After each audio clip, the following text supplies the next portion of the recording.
Alright. A little VFR action. Yeah.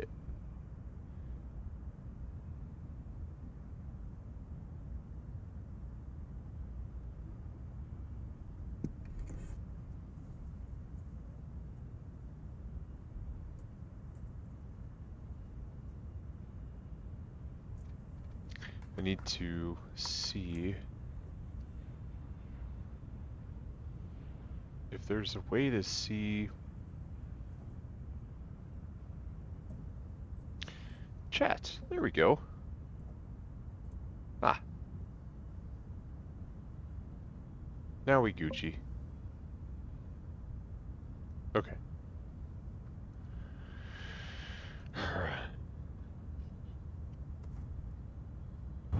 Well, we are here in Fort Lauderdale Executive.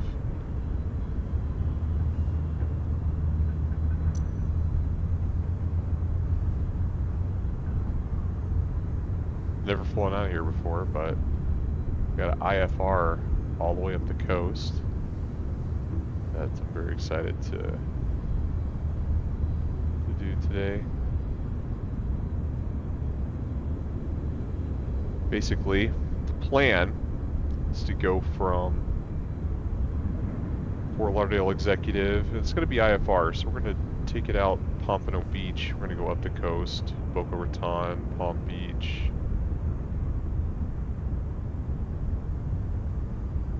Treasure Coast, Vero Beach. Then we're going to head to the outskirts of Cape Canaveral.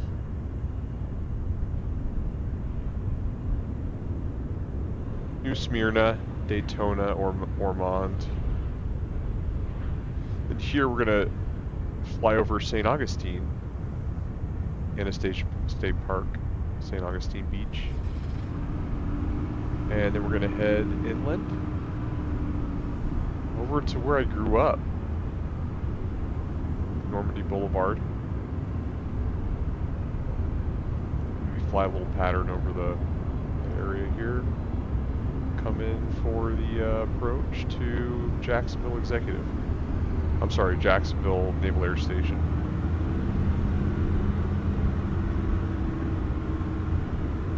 Yeah.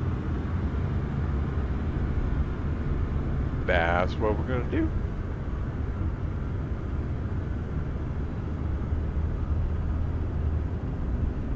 So, that's the plan. In Vatsim, we are here in Vatsim, don't know who is, you know, going to be with us the whole way, but should be fun.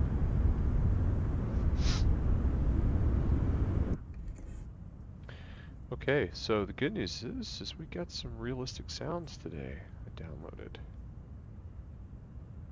so this is neat. Looks like everything is hooked up the way it should be.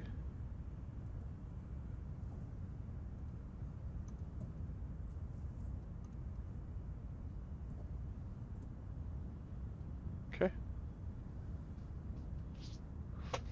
So, we're connected to Vatsim. So I can get her started up. Obama 329, turn 10 degrees left. 10 degrees left, bomb 329. It's interesting, you know, I don't have my radio board up yet.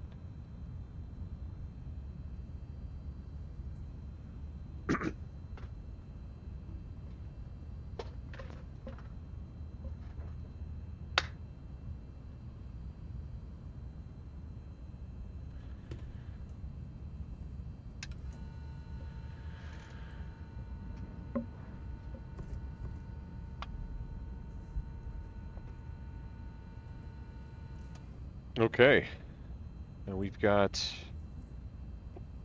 our 172 checklist.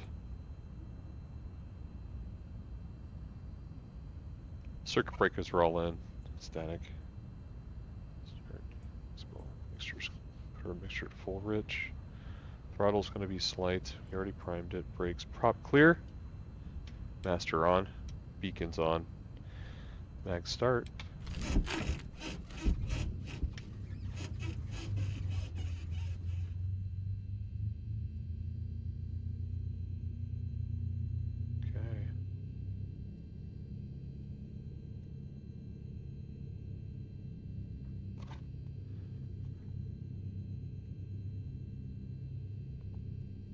Flow pressure's good. It's good. Let's go ahead and turn on our head tracker.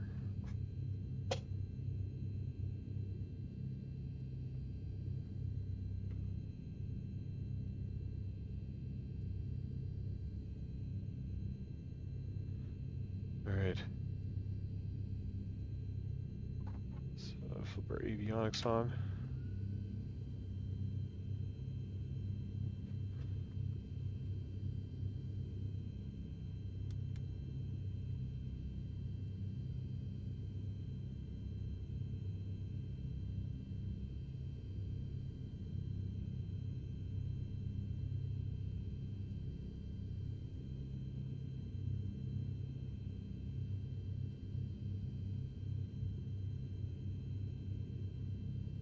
Now, I do have the airport map.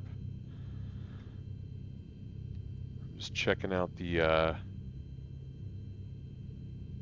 airport diagram really quick.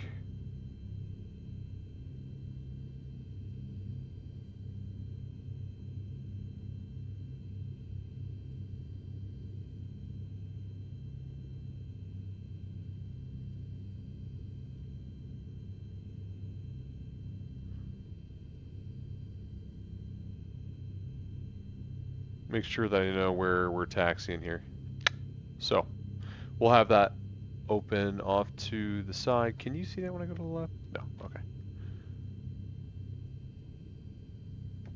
Let's zoom in on that.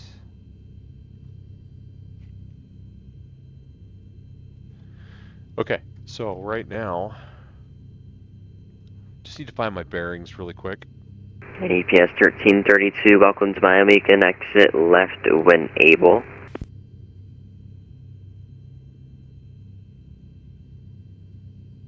APS 1332, we are vacating down here, Lima 10.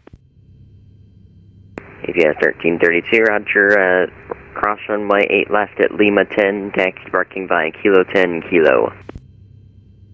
We will cross 8 left at Lima 10, taxi departing by Kilo 10, Kilo for UPS 1332. Thanks for the great service. We will see you next time. Somewhat approach. You're very welcome. Have a good night. So I'm actually going to switch it to... See ya. I like that. Okay, 133, 675. So let's go to... Come on.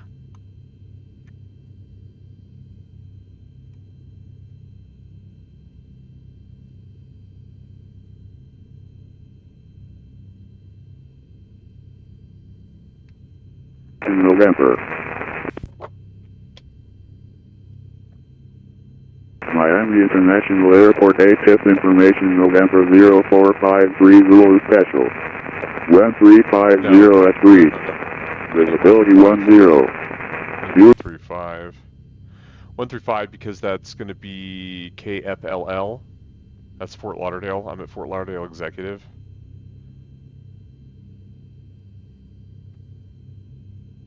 Miami approach, Omni Express 148, breathe. For ATIS information Zulu 0453 Zulu Special. 1030 at 3. Visibility 10. Few clouds at 3000. Temperature 23. 2.19er. Altimeter 29903. Arrivals expect GPS approach runway 10 left.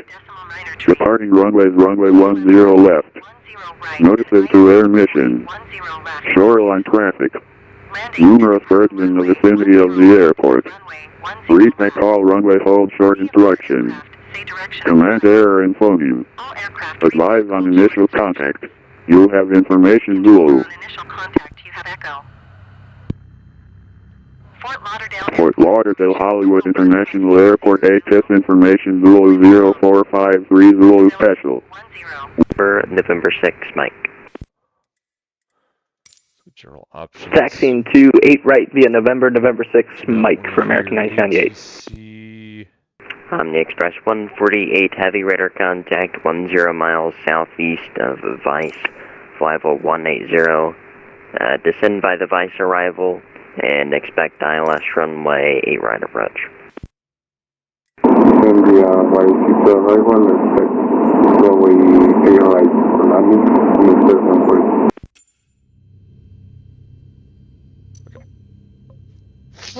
Let's go back. Fort Lauderdale Hollywood International Airport ATIS information Zulu 0453 Zulu Special. Wind 030 at 3. Visibility 10. Few clouds at 3000. Temperature 23. 2.19er. Altimeter 299er3. Arrivals expect GPS approach runway 10 left. Departing runways runway 10 left. Okay. Note. So I'm on the approach departure. I'm going to request IFR clearance.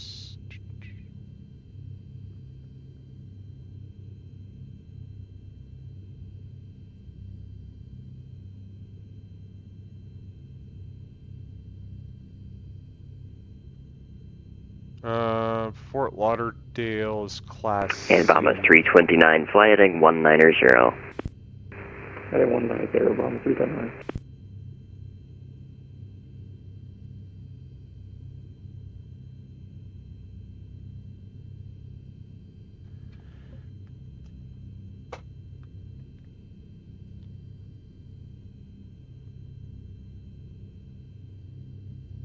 How do I get...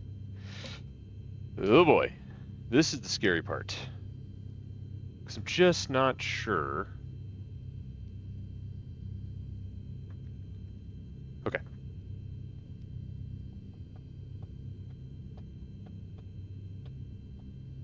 So, to get IFR clearance,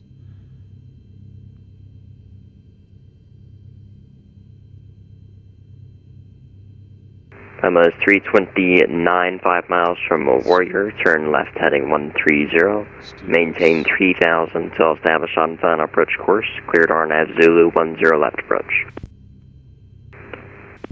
130 and maintain 3000 until established on the LS 10 left approach. Bomb 329.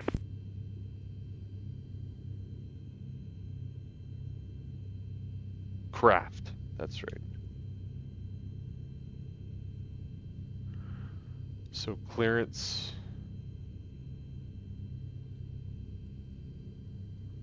Hold on 1 second.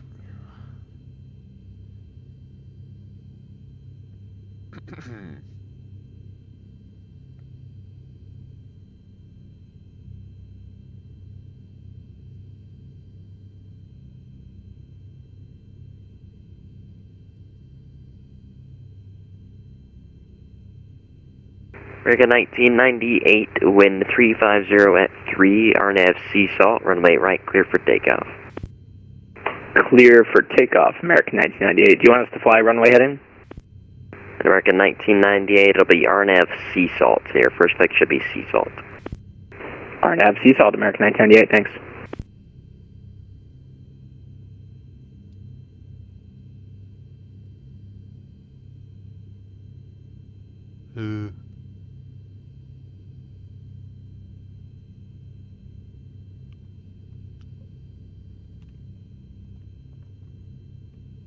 Bahamas 329, wind 030 at 3, runway 10 left, clear to land. Runway 10 left, clear to land. Bahamas 329, thank you.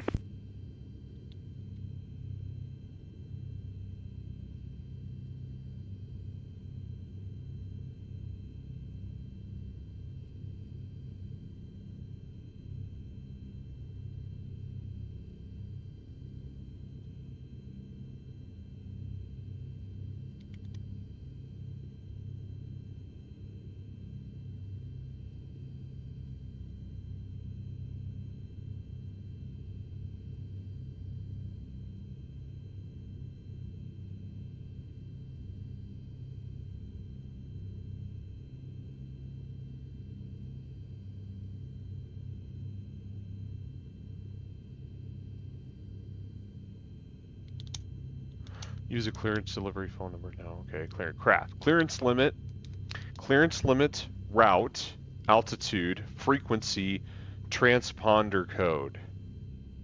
Your clearance limit is your destination airport.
IMD Express 148 Heavy, reduce speed to 210.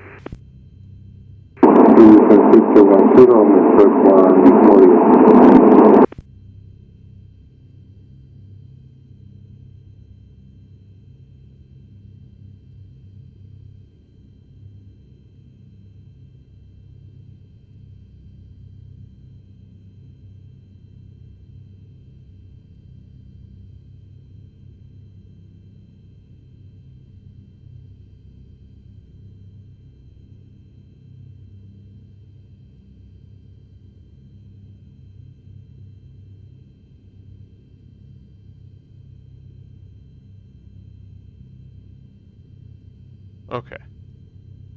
I'm so nervous. I don't know, because he's over at, it's no longer KFFL, now it's Miami via approach, Miami approach. Let me ask him. American 1998, radar contact 4,800, climb, maintain 16,000. 16,000, American 1998.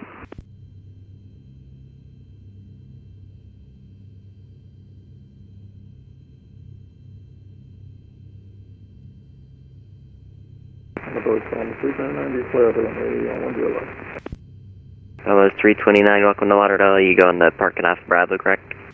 Hello, 329, taxi parking via Bravo. Have a good night. Parking via Bravo, thank you. Palm 329.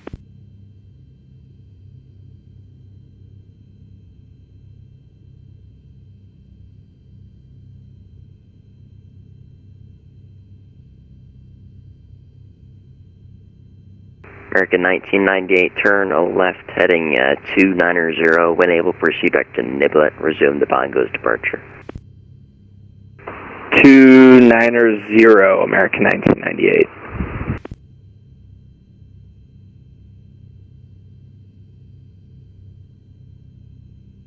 Sorry, this plane kind of has a mind of its own sometimes. That's fine.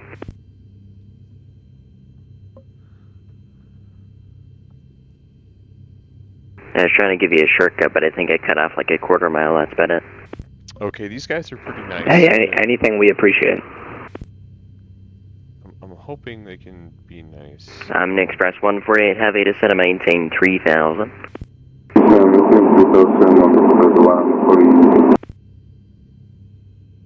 Also, if you got a lot of background noise, it's kind of hard to understand what you're saying. Sorry, descend and maintain 3,000 on the Express 148. Yes, sir, thank you.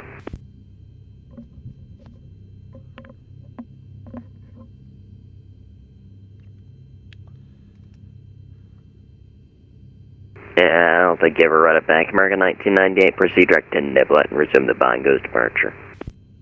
Direct Niblet, American 1998, thanks.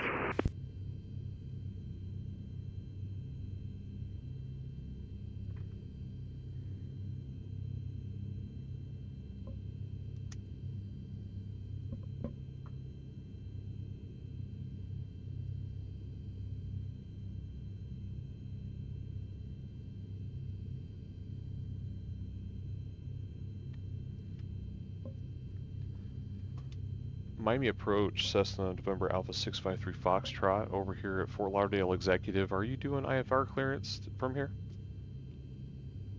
Is it November Alpha 653 Foxtrot? Yes, sir. Okay, and yes, I do cover Lauderdale Executive. I'm closing up here in a few minutes, so you can just monitor Unicom 122.8. 122.8, thank you for FC Foxtrot.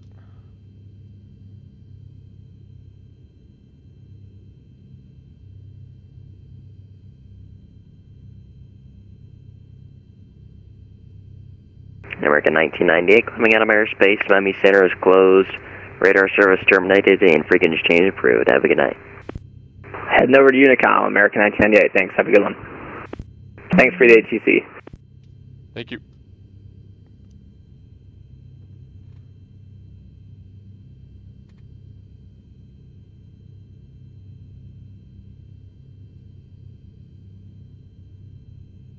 So it's Unicom.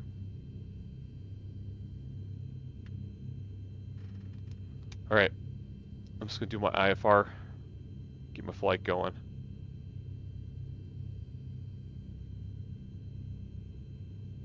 How much? What do I have? Weight balance. Do I have full fuel? No, I need full fuel. Alright. Okay. We're just gonna go. Looks like. Get in the air. Get the IFR going. So.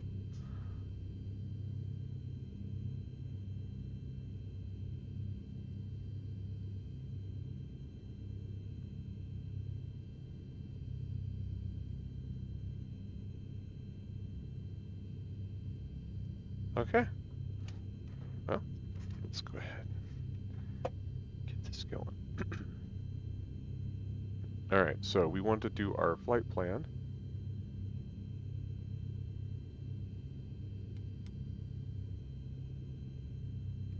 Let's go to...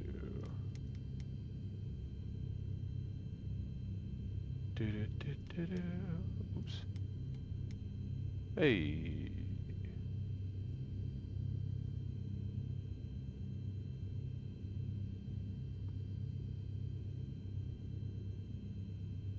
Runway 9.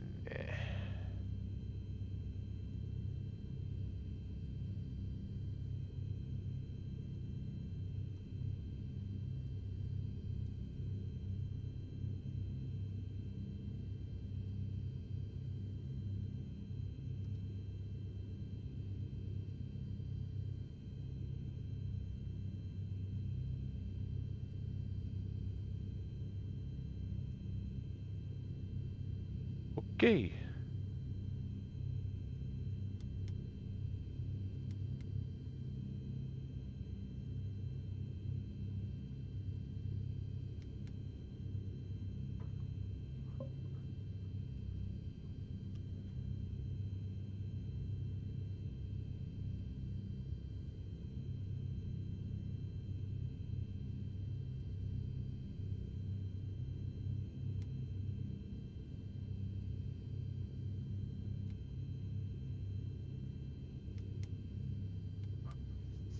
Okay. So let's go ahead and get out of here.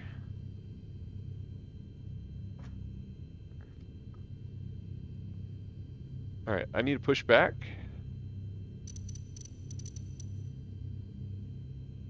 No, no pushback. We're going hardcore. Alright, let's make sure we get the off of there.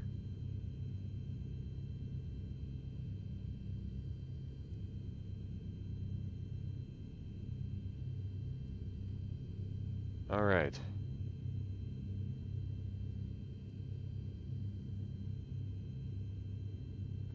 Here we go. Row, row, row.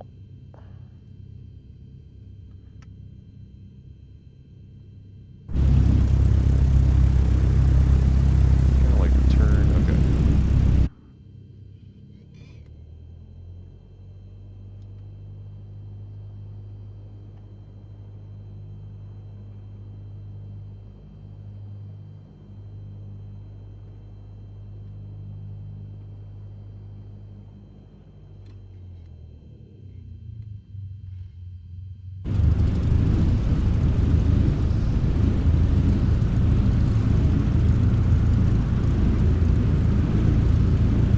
mind me, buddy. You just drive along. I swear these cars have such a terrible AI behind them.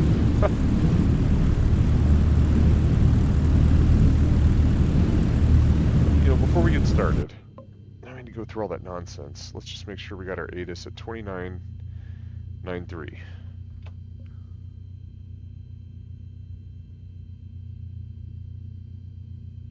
Okay.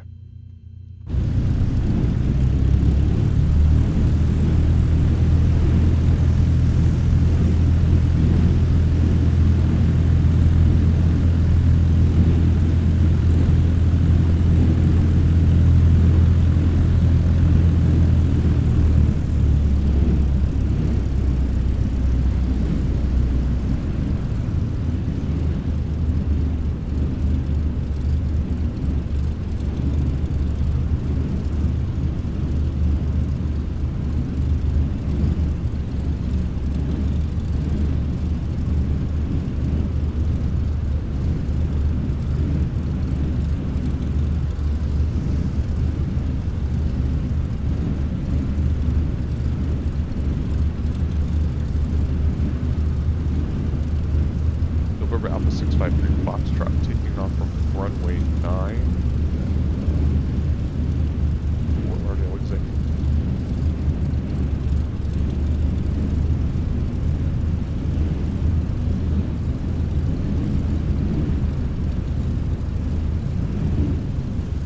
Okay.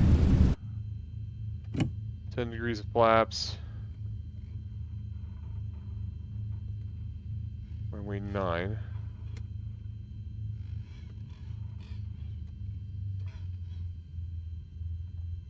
Okay, so got 9, ready? Here we go.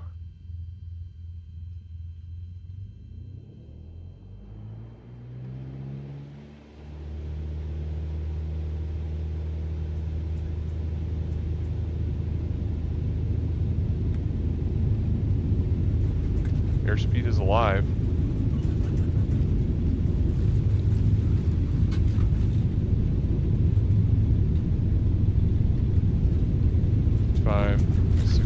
Rotate.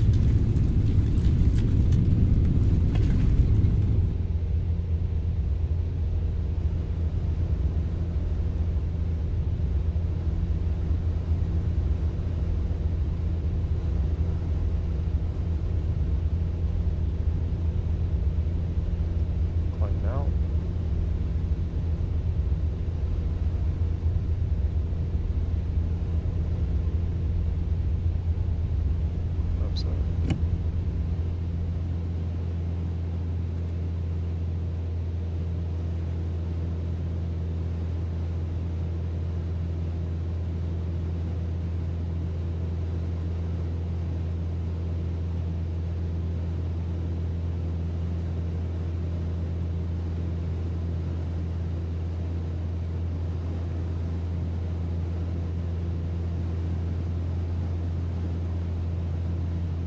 Engine performance is very nice.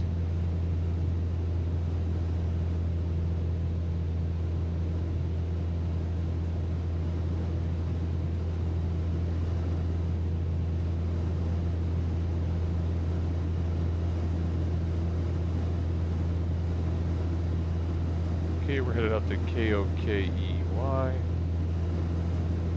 We're just going to tune into the frequency, listen to the tower, because it looks like he's still here. So.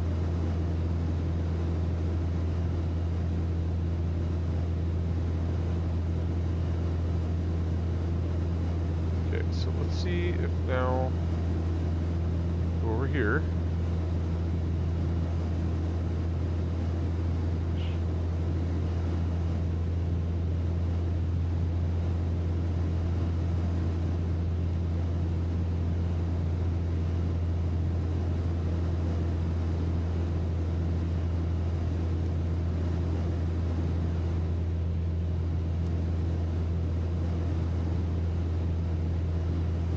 And on me Express 148 Heavy, welcome to Miami. I'm closing up here, and frequency advisory is approved. Have a good night. Requisition Arturo. Thanks for the ATC service, sir. Tell me Express 140. You're welcome, thanks.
Okay. Got the autopilot on. We're now headed back on to our track.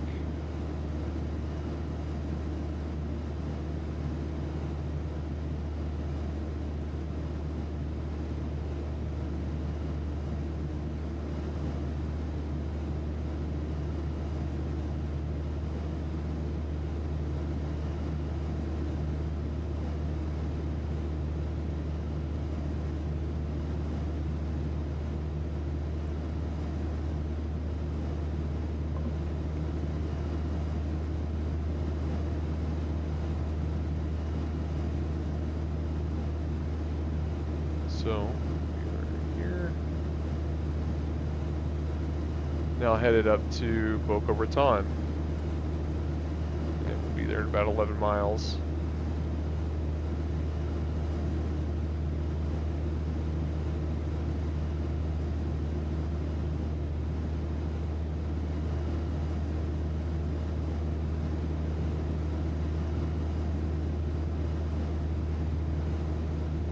Alright, we're officially off, so we're going to 1228, 122.8.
right now we're currently flying over Boca Raton. So, very, very gorgeous sky.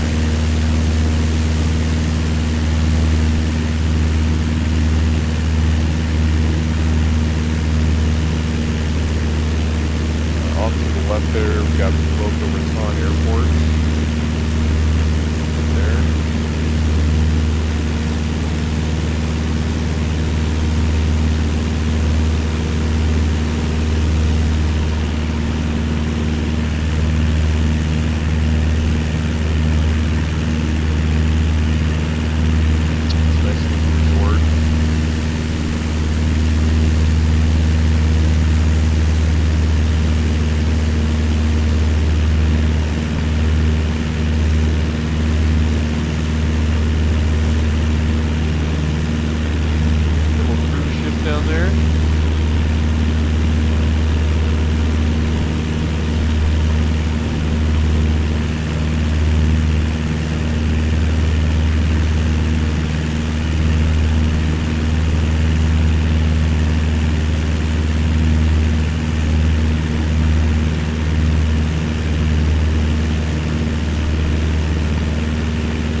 on right now.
we at?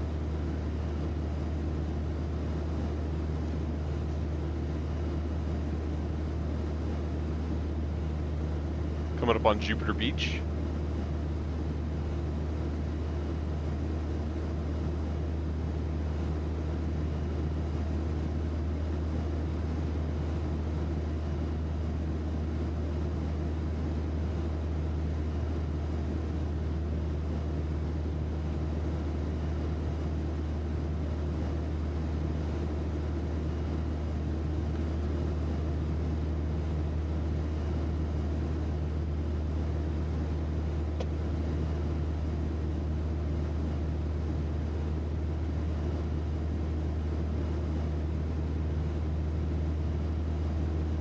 That's pretty.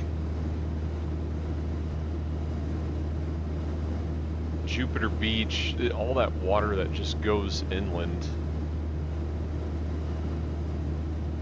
You know, people just drive their boats to and from their houses. Oh, what a life. But the hurricanes, though. See the ships out there in the water, it's pretty cool.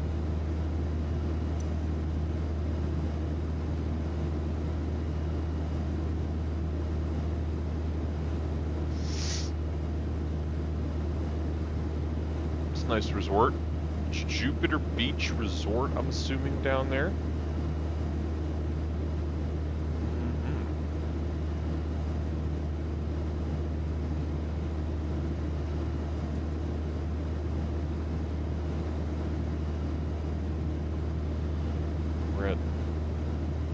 It's 11:47 p.m. here. That's about 11:30, 12 p.m.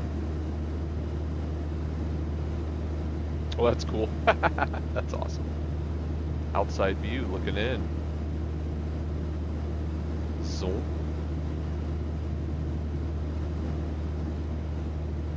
Let's see what this looks like. Go around. That's a cool view.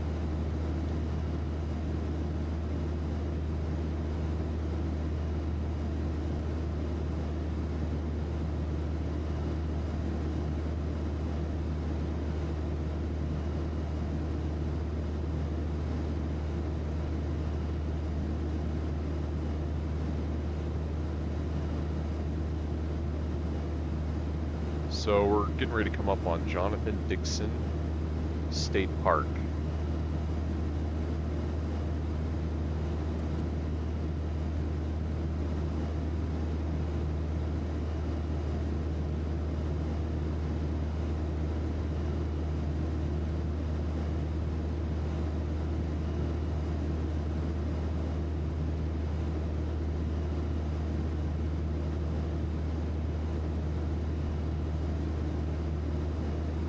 Let's find out more about Jonathan Dickinson.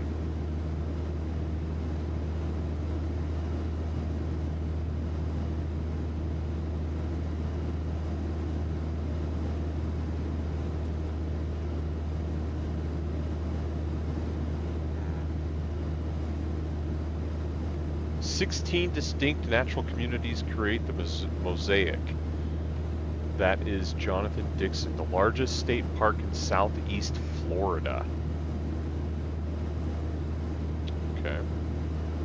Rare environments such as coastal sands, hills, upland lakes, and scrub forests, as well as the pristine Waxahachie River, make this park a unique spot to explore on land or by water. Historical interests include a secret World War II training camp, the story of the shipwrecked Quaker merchant who is the park's namesake, Trapper Nelson, the legendary wild man of Waxahachie. Ranger-guided tours of Trapper Nelson's 1930s pioneer homestead are available year-round. Visitors can enjoy paved and off-road biking, equestrian, and hiking trails. Boating, canoeing, and kayaking along the river are also great ways to enjoy the park, and anglers can fish along the riverbank or from the boat. The nature and history of the park come to life through exhibits and displays in the Elsa Kimball Environmental Education and Research Center. Programs for kids or the whole family are also offered here. Sign up our friends and groovy. That's a nice, that's a really big park. It's a really big park. 10,000 acres. It's huge.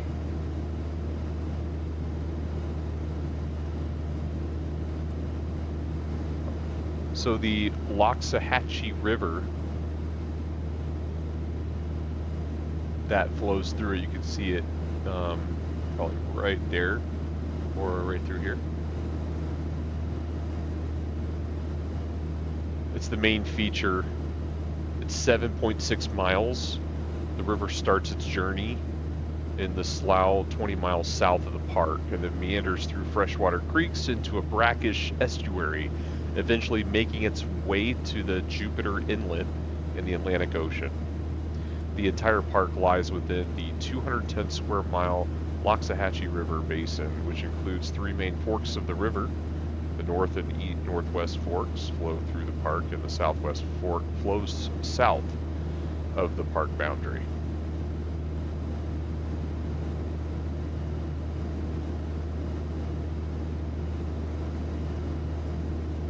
That's pretty impressive. You can see we're passing it. So right now, the Atlantic Ridge ecosystem is what we have off to our left.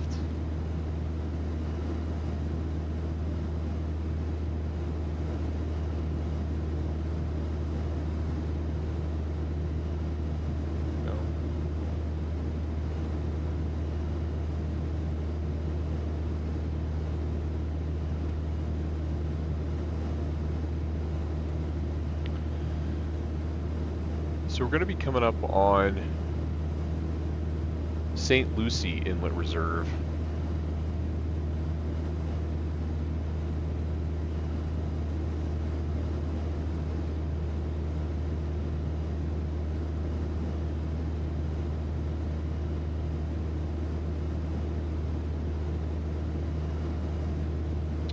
So St. Lucie Inlet Reserve, which is up there on the left, it's this big green area here.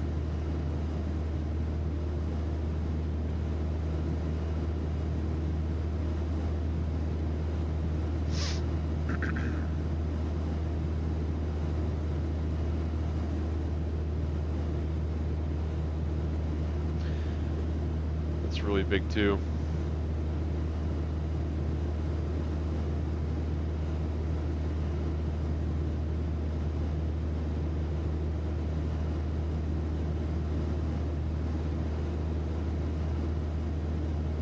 Trying to find some information on it.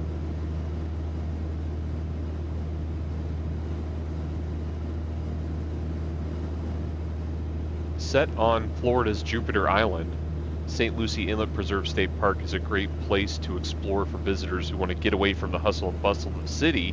Obviously, I mean, look how green and isolated it is. Covering an area of 928 acres, this calm and serene state park is home to a wide range of wild animals and birds. Otters, raccoons, bobcats, peregrine falcons, which are really cool. You ever seen a peregrine falcon kill another bird? You don't, because they do it in like a split second. Little ship down there. This state park also features 2 miles long beach. So look, yeah, I mean that's a decent beach right there.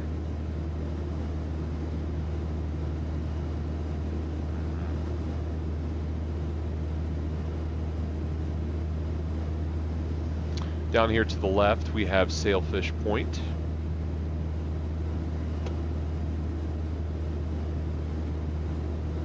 Just out a little further into the distance, we've got Witham Field. It's an airport.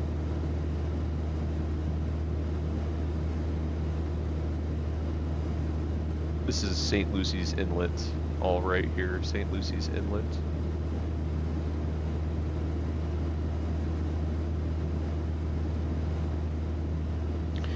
And this is called the Indian River. Down here, Indian River.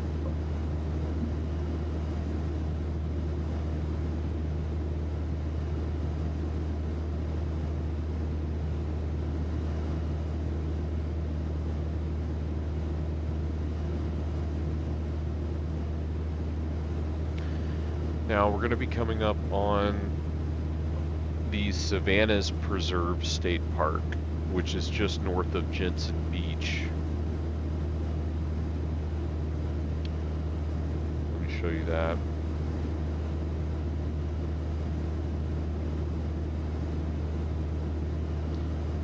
So here's Jensen Beach, the Causeway Boulevard Bridge, and then you've got this Savannas Preserve State Park. It's also it's huge. I'd say it's a good 7 miles of coastline. So let's learn a little bit more about that.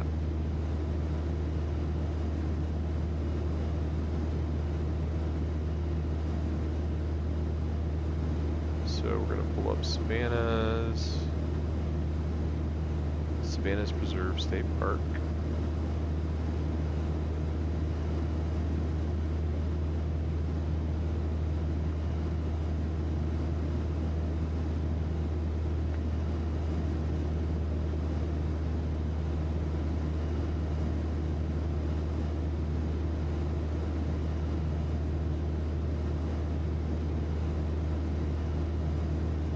It's funny when you search the parks, like the only thing that comes up is first on Google, or like, look, your Airbnb.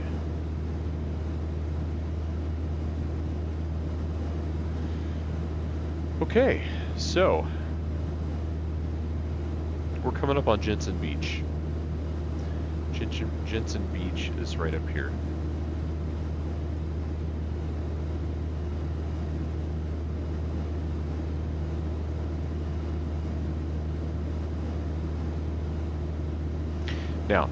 Now, we are going to run into some clouds. They did say clouds were going to be around 3,000. So, wait, what does it say?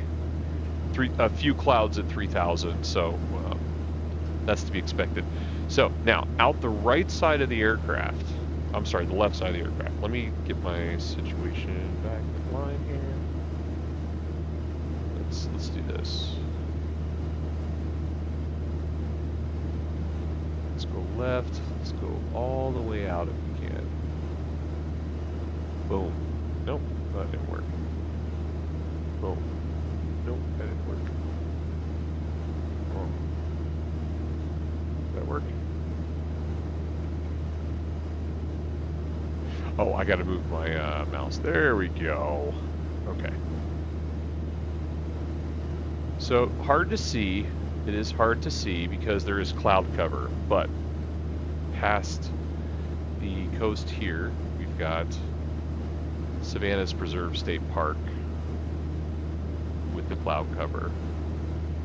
Now, Savannas Preserve State Park, let's learn a little bit more about them.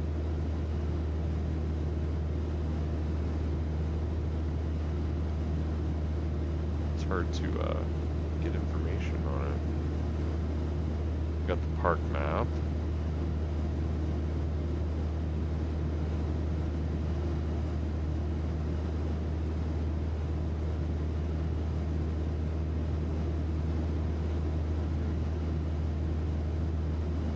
History, there we go. Okay. Now it's all, yeah, like I said, it's all got cloud cover, but just underneath all these clouds on the left-hand side is Savannas Preserve State Park on the east coast of Florida. That's where we're flying. Freshwater marshes, or savannas, once extended all along Florida's southeast coast, stretching more than 10 miles from Fort Pierce to Jensen Beach. This preserve is the largest and most intact remnant of Florida's east coast savannas. The park preserves and protects environmentally unique and irreplaceable lands associated with the North Fork of the St. Lucie River, freshwater basin marsh, and sandpine scrub ridge characteristic of the southeast Florida coast. Now, during the Second Seminole War from 1835 to 1842, Lieutenant Colonel Benjamin Pierce first used the term savanna to describe a series of ponds and marshes found here. In 1879, Captain Thomas Richards planted the first pineapples grown from cuttings he transported from Key West. The Plants thrived in the sandy, well-drained soils, and dozens of farms appeared along the Atlantic Ridge. From 1895 to 1920, Jensen Beach was known as the pineapple capital of the world. The park encompasses more than 6,000 acres of this biologically unique land acquired since 1977. So we're flying pretty much along the coastline, along that Savannas Preserve State Park right here.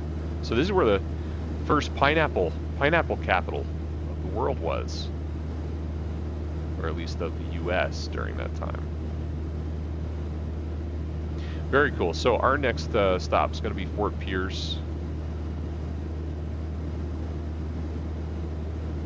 So we are running into a little bit of overcast. Let's go ahead and zoom out. There we go. And we got a little bit of turbulence. Don't hear much chatter from our passengers.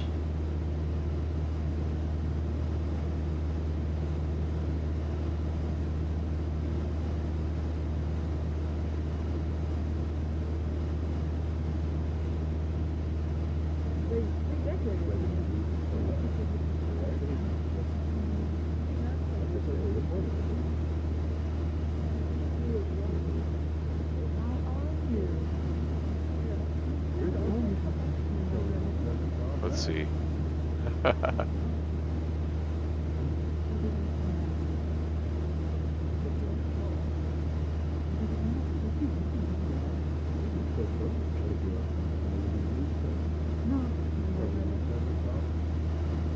Do random sounds.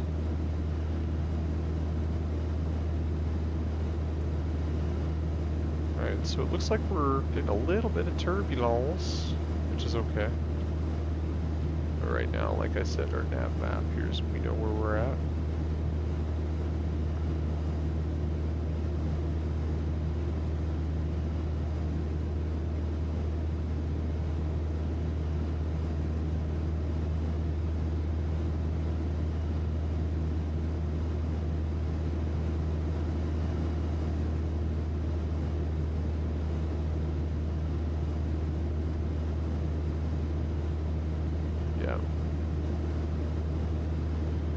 Still cloudy. I wonder if I could do weather view.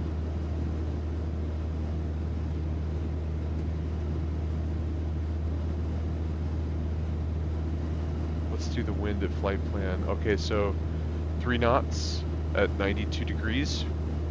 So we've got a crosswind right now of 3 knots.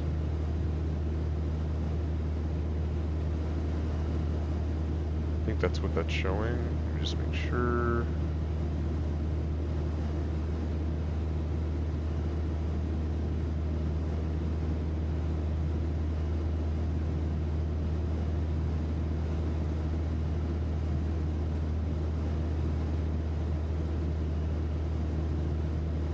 See, I don't see the wind. That's the thing. I'm trying to get the wind up here. So I think if I go... Oh, jeez Louise. Let's go 2,000. Let's go 3,000. That's, no, 2,500 is where we're at. Yeah. What is it? Is that, okay, 3 knots? I guess that's what it is. Right here at the top, the barb. So we have a crosswind.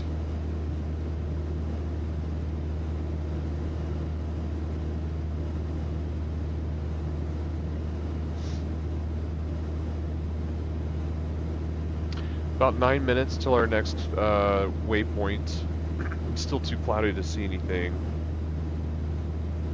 But our next waypoint is going to be right on Vero Beach.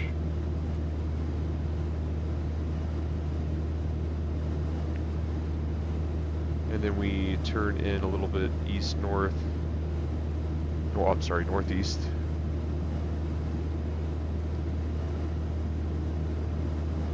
here. And then we'll fly out by Cape Canaveral. Hopefully there's no cloud cover out there. That'd be pretty neat to see some stuff there. But this is our whole flight plan. So we're here in Florida. I have the airspace is up. So right now I'm on Vatsim. I'm monitoring the UNICOM. Yeah.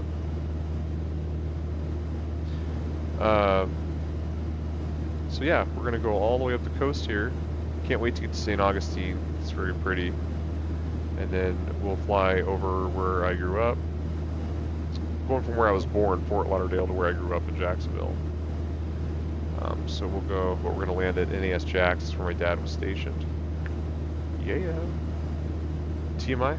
No, it's all good. Alright, here we go. Still got nice cloud cover. Nice. It's kind of like hazy. It's not really nice. It's nice.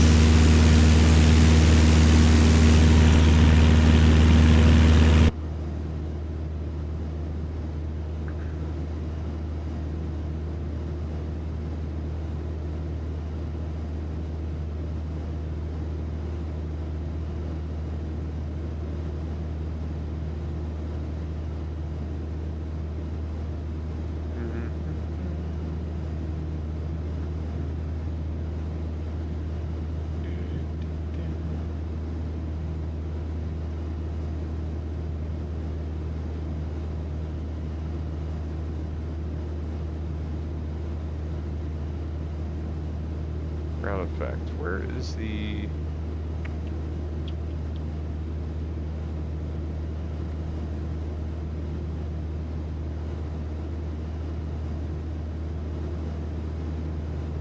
bring my turbulence down just a little bit.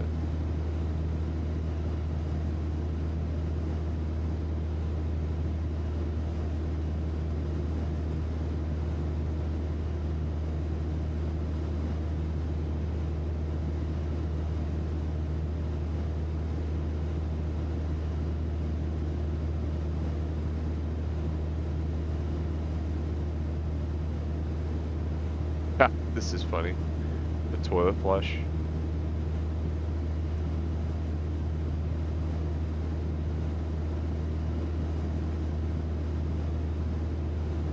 Oh, no preview on here.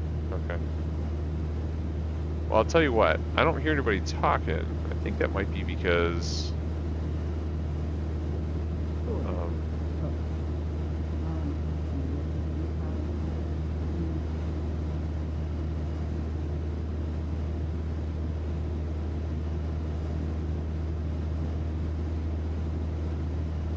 Oh, I can hear him a little bit.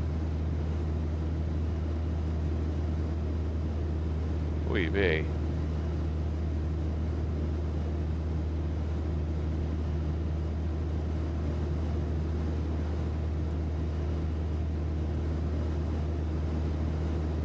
There's some clouds.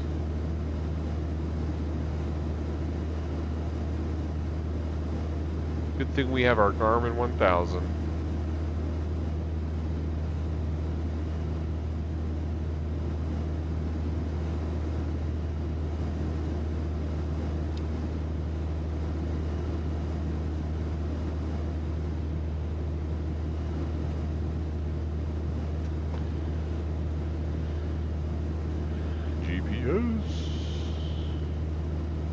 Still monitoring. Let me get my celly up. Let me see if there's actually any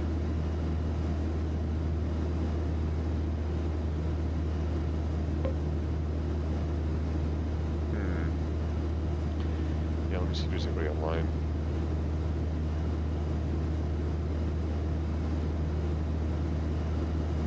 Nobody in Florida. Vatsim is online. Where is Vatsim? There are only 2 areas in the U.S. covered by Vatsim right now. Because they don't like working late. Alright, let's go overseas. How many we got over here? None. Iceland. Reykjavik.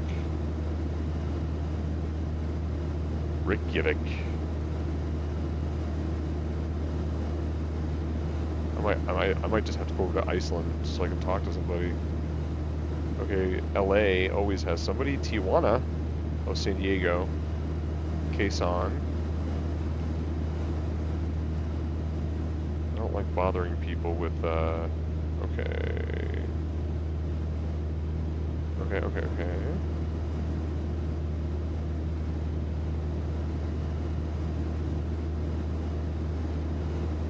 What is KSNA?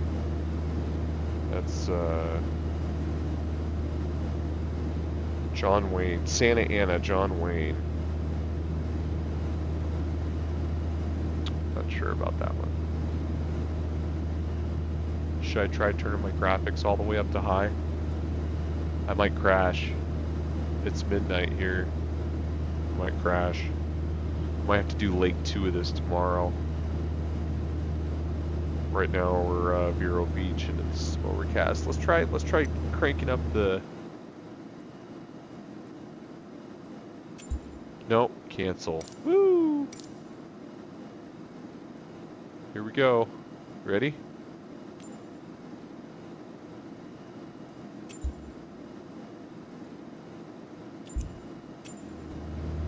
What?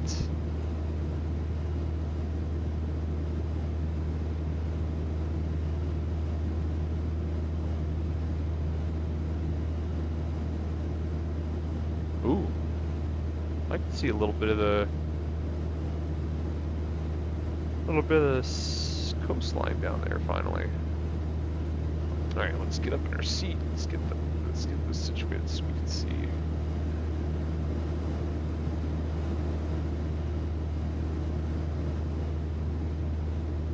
There we go. That's a good view. Okay, well our graphics are on the highest setting. Okay, we're gonna be on this heading all the way up to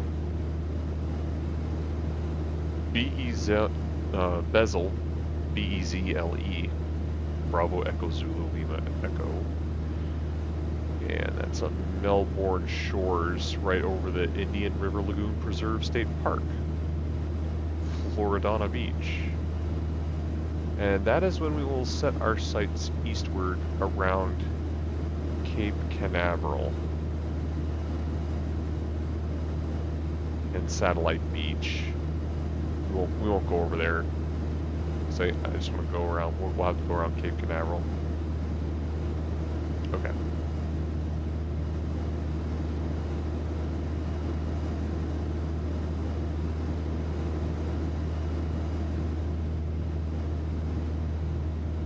All right.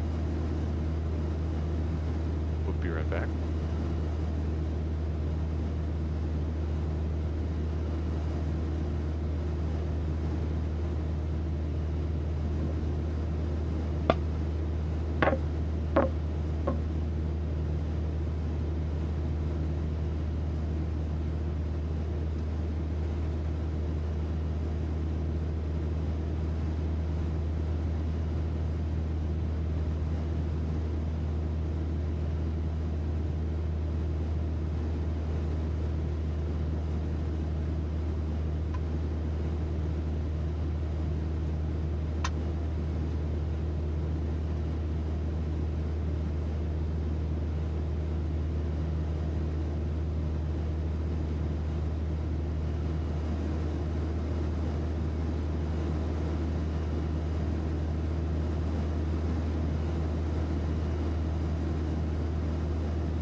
Okay.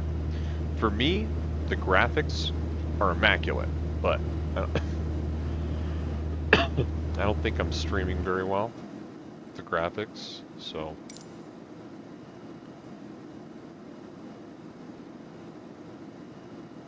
Let's bring this puppy. Let's go to medium. See what happens. Let's do medium. 40, 57 frames, 55 frames. I got 20 more frames just by going down to medium.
You know, I think I can go down to, what's my safe altitude here?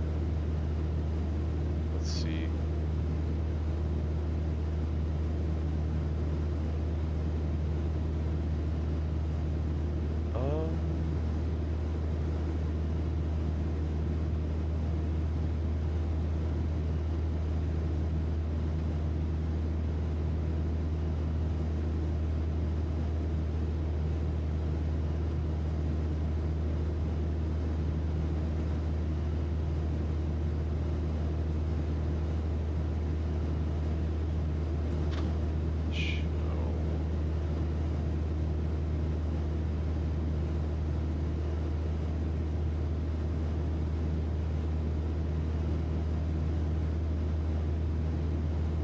Aids.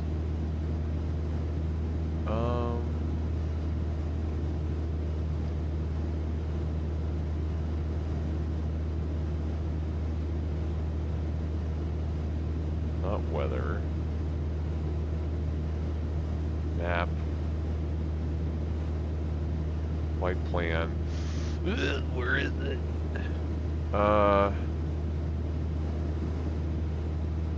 Tools? No.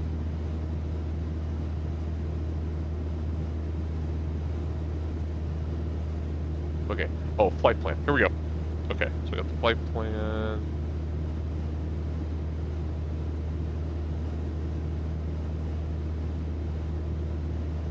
Flight plan remarks fuel, current performance,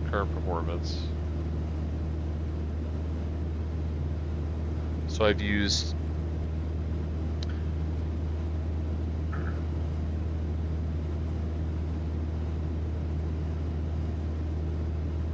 I'm using 81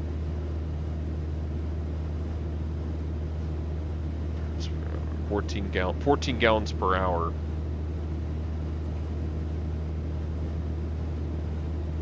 But I just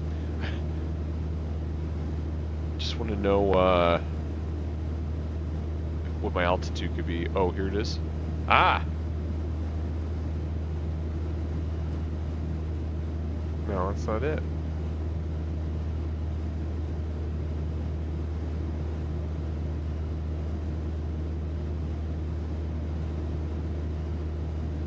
Oh, geez, found it. Okay, it's the little mountain icon. It says open or show the flight plan elevation profile dock window. Done. Okay.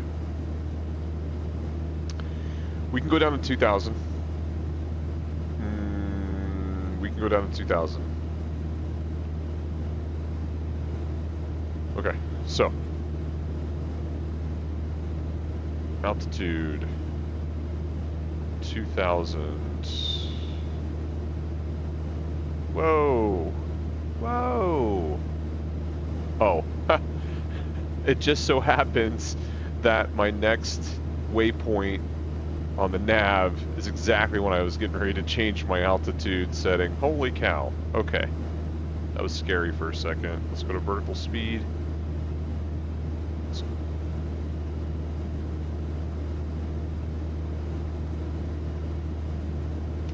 Okay.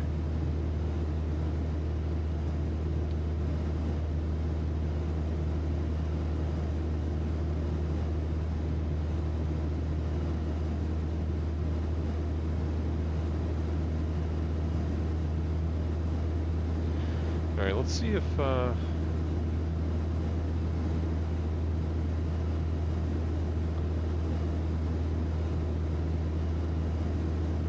see if we can get it down. 2,000, get below the clouds.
November Alpha 653 Foxtrot, Cessna heading up towards Cape Canaveral. Anybody out there?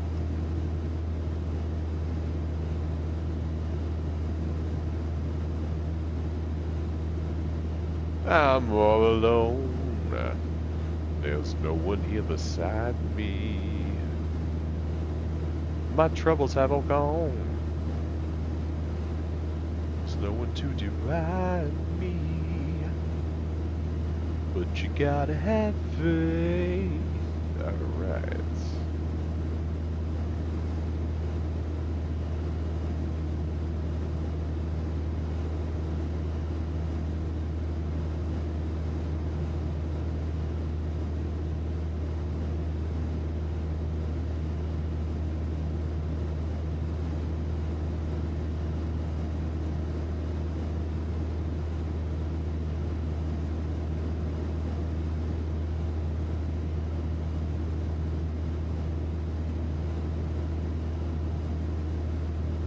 Alright, 2,000, we still got cloud cover.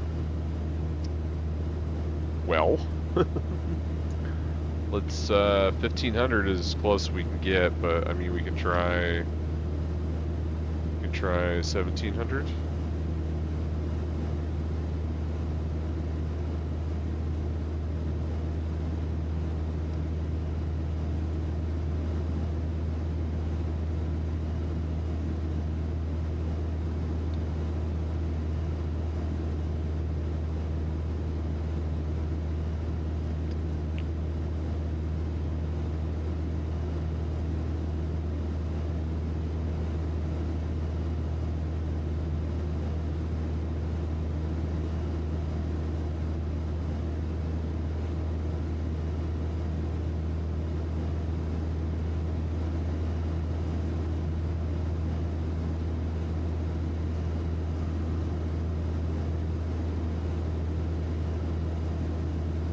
I don't want to put too much stress on the aircraft. I do have all the realistic stuff up here.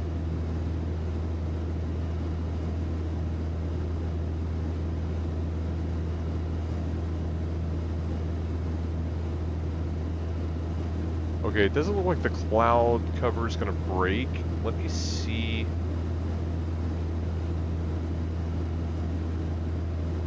Alright, we're going to take it back up to 3,000. We're just going to go all the way up to 3,000.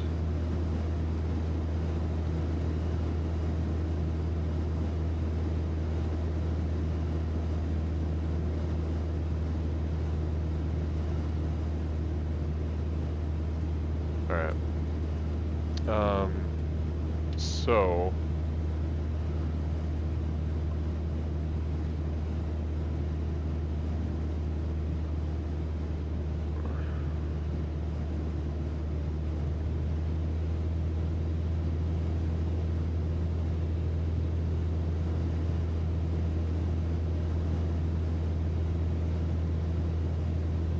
Wait, sorry guys. I gotta remember to keep switching my camera back over.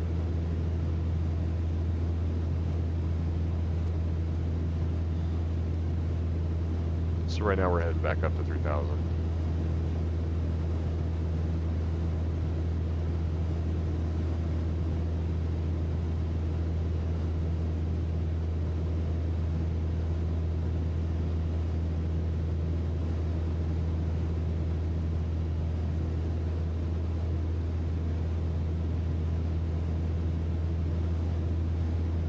Fuel quantity, right, left, okay. We're doing good, doing good. We started with a full tank. And now we're just about 20 gallons in each wing. Oil pressure's good, EGT, vacuum, oil temp's good, flow grath as well.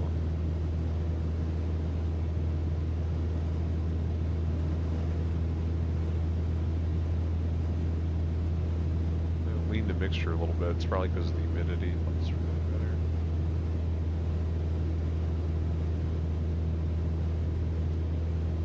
Wow, it's running even better when I pull it out. Let's go full.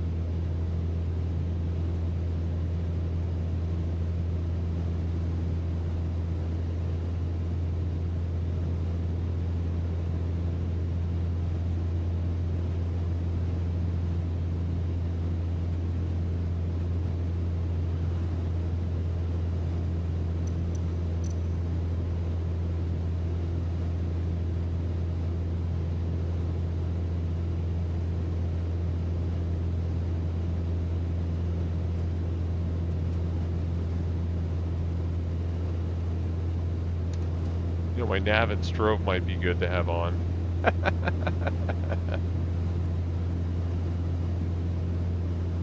You mean I took off without my nav and strobe?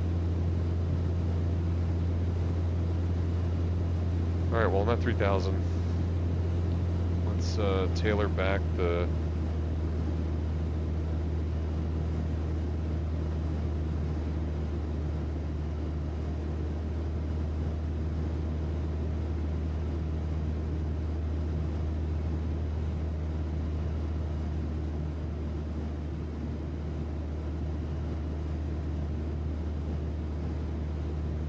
Keep around 2,300 RPM.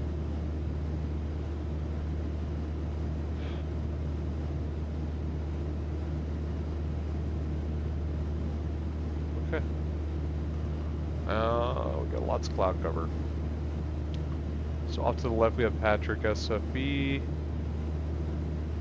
And at Patrick SFB it is... what is it? 325 knots. 6 statute miles visibility, clear over there, not so clear out here.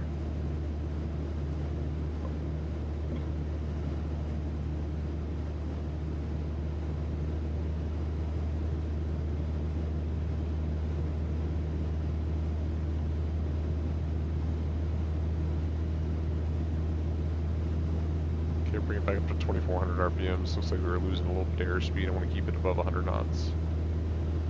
Okay. Let's see. Where are we at? Where are we going? Lots of water. Lots of water because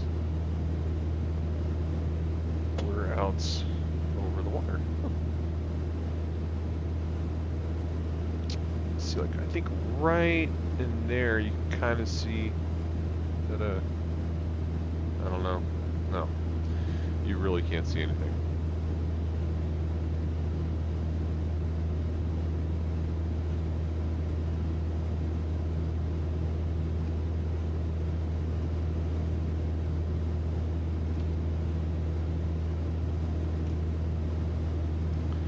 this nice skin here for the cockpit.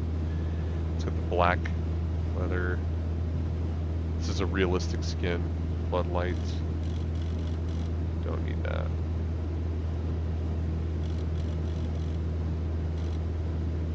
Don't need the floodlights.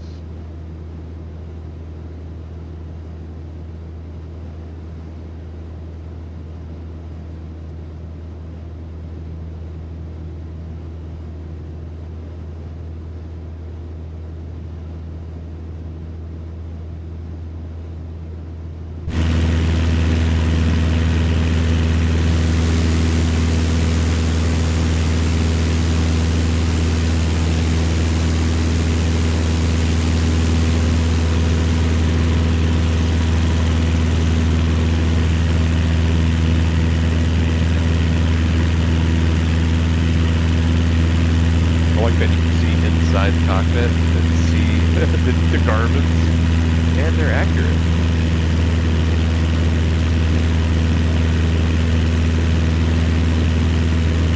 It's nice. Makes it more realistic.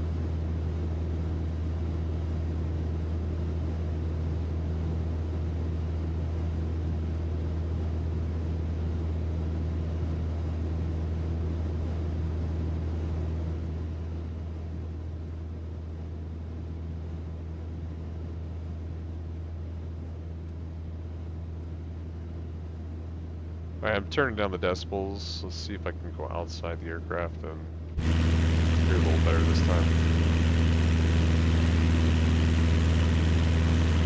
Only because I want to be able to come through. So testing it like this is important.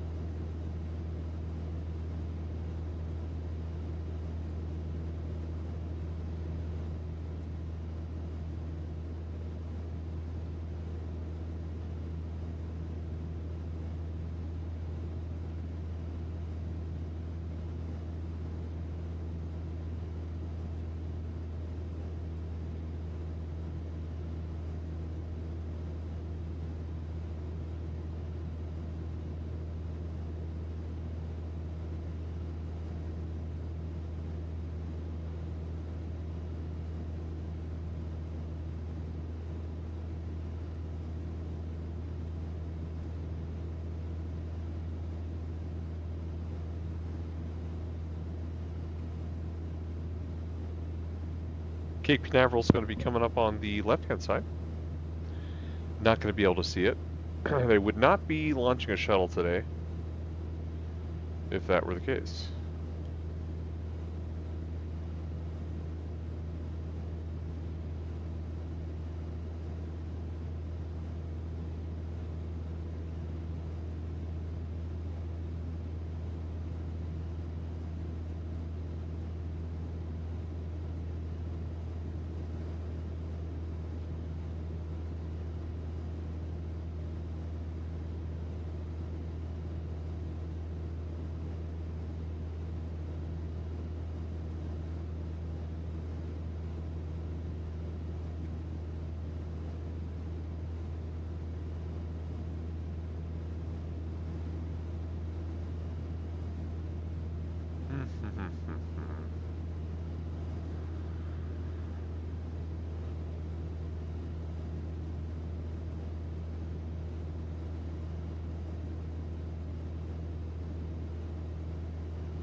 I'm all alone.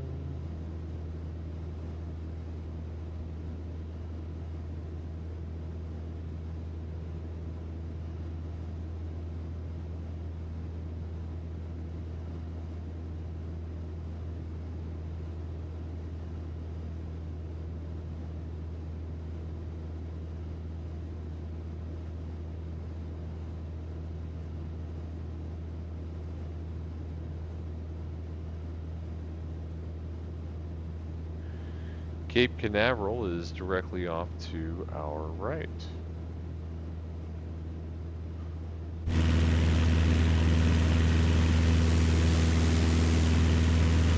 completely covered in clouds. That's okay.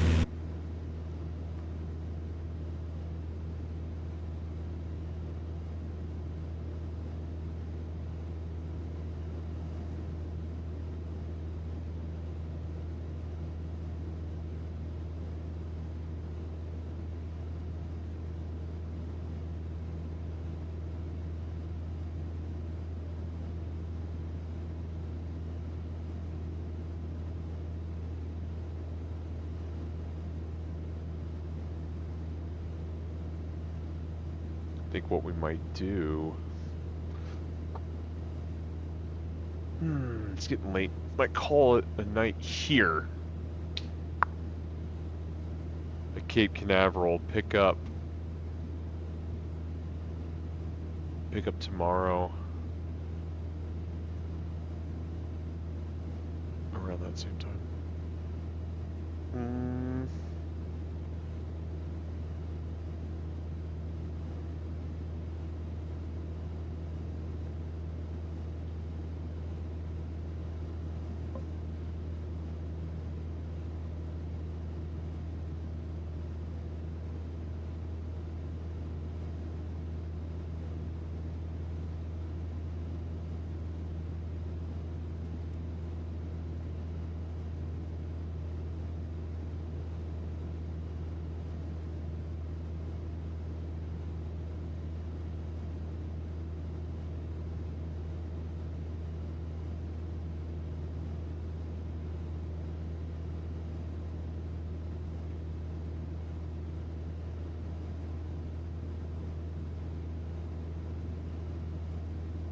Sun shading this. All right. Okay. What do you think?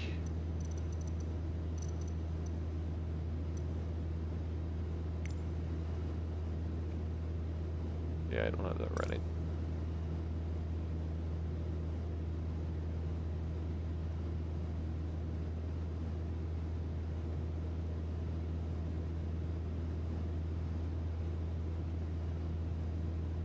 Tune to Cape Canaveral ATIS really quick, maybe. Let's see. 119, 325.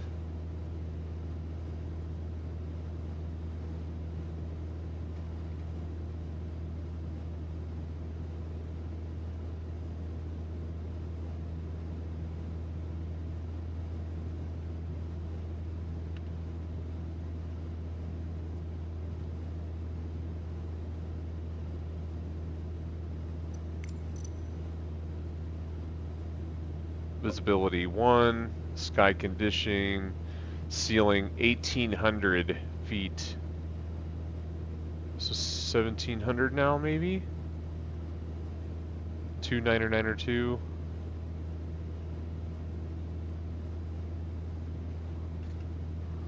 I go to 1,700 and I'll be able to see something.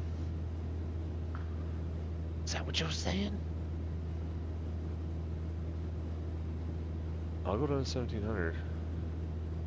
Let's do it.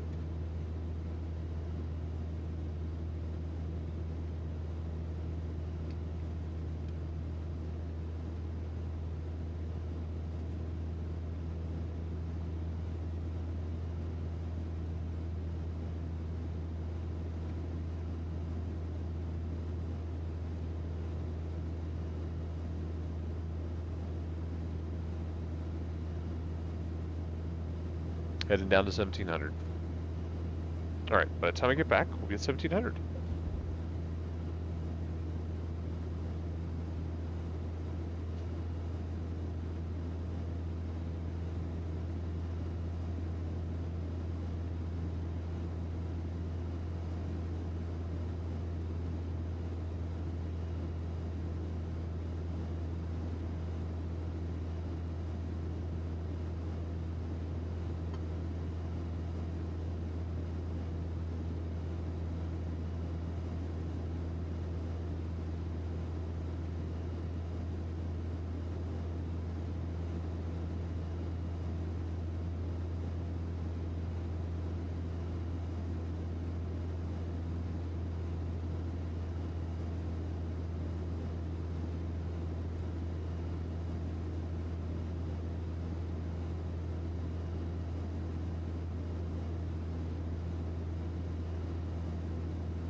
Okay, let's go. We are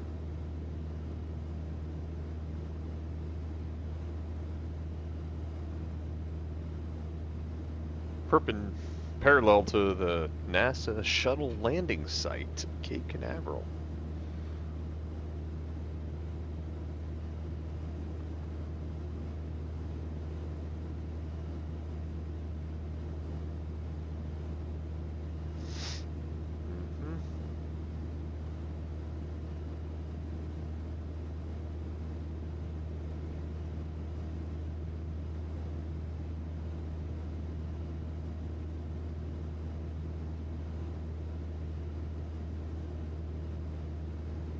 It is still cloudy. Cannot see a thing. They said under 1800 there over the ocean. Lots of cloud cover out here. I don't think that I can see the weather on my GPS.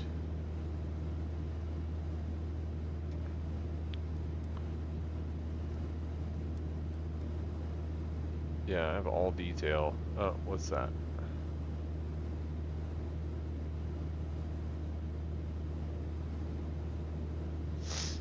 Oh, those are the staying outside of the restricted airspace. That's all. This is all restricted airspace right here. Oh, map options. Traffic.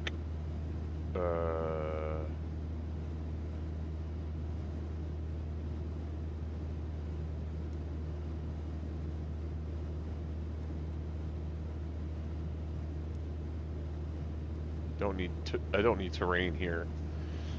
I can just leave terrain off.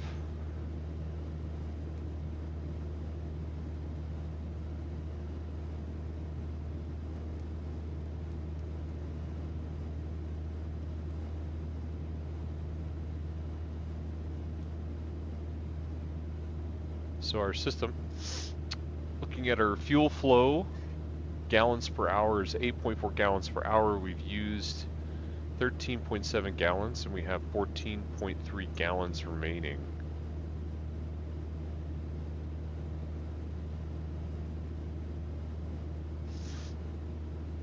So the question is, will we make it? And the answer is yes. We will literally just make it, I believe.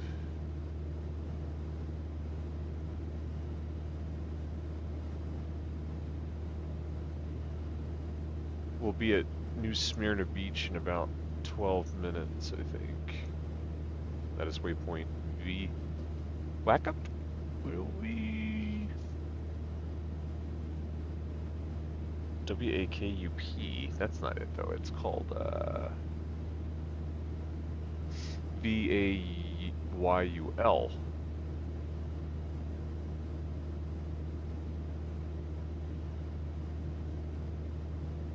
Yeah, it is Whack Up.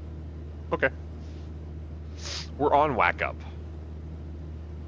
No, comments. Oh, yeah, Whack Up's right here.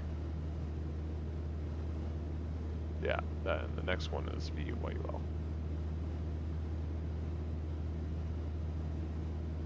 Purple's what I'm currently on. Yeah, purple's my current track. Purple's my current track.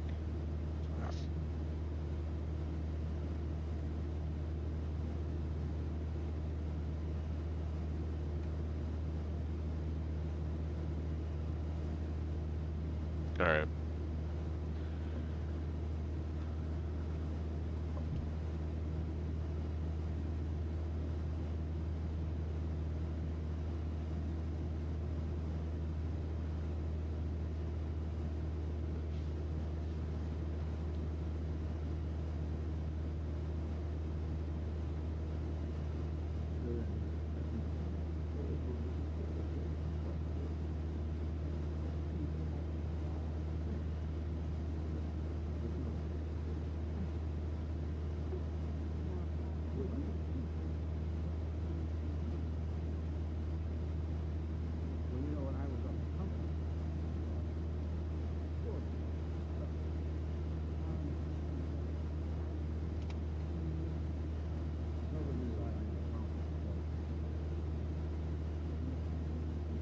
Damn.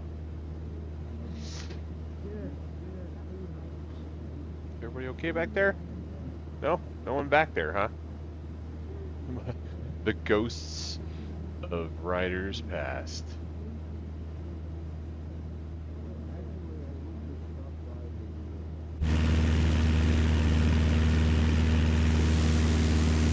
I am out here by myself in the middle of nowhere.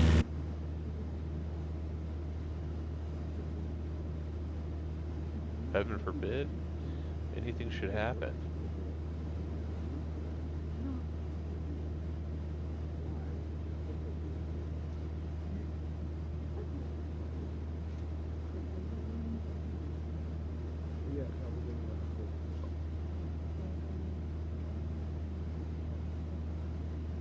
So got our cabin heats, cabin air pull, all our circuit breakers are in, it's hitched, fuel selector valve is set to both.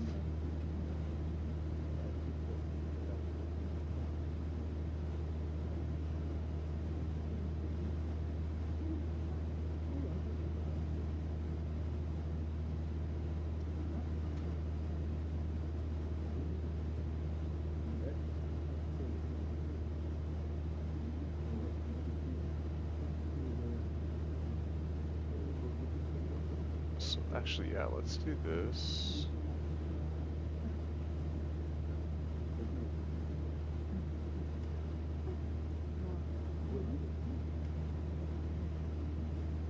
How about that?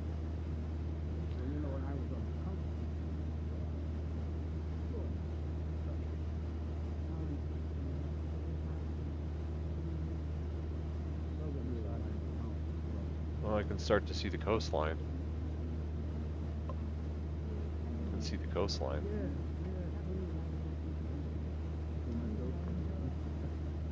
Oh, I can see the coastline.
Yeah.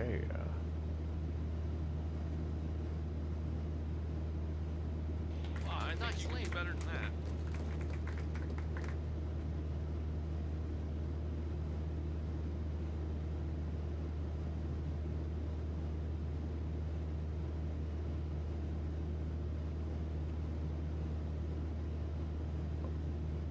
So glad I can see the coast again.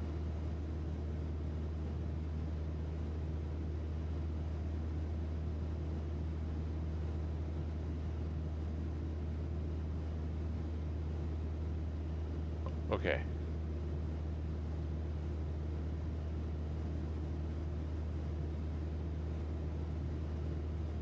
Smyrna Beach, New Smyrna Beach is going to be on the left-hand side.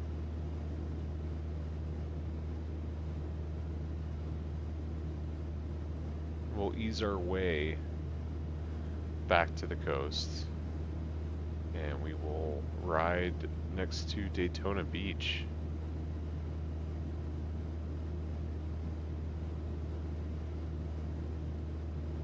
Now, the Daytona International Speedway is right at the airport, practically.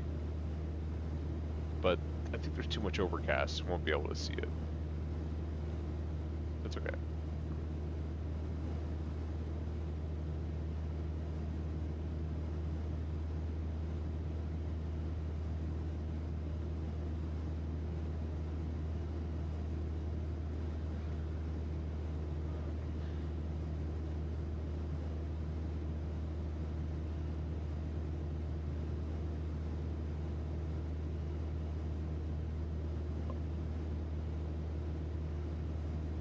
See if I can zoom in.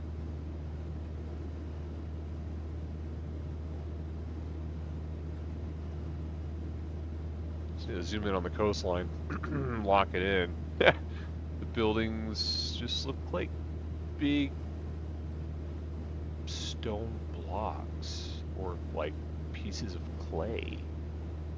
But you can see the coastline. It's pretty cool. Oh, there's a ship. There we go.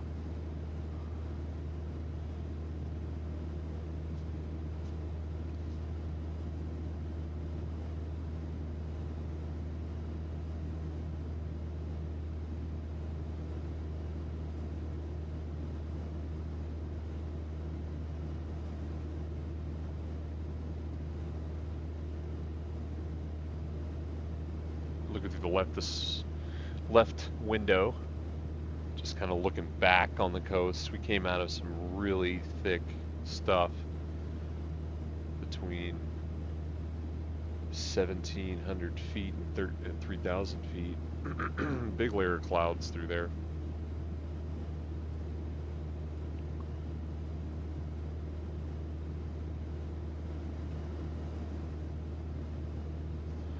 And again, we're coming up on New Smyrna Beach.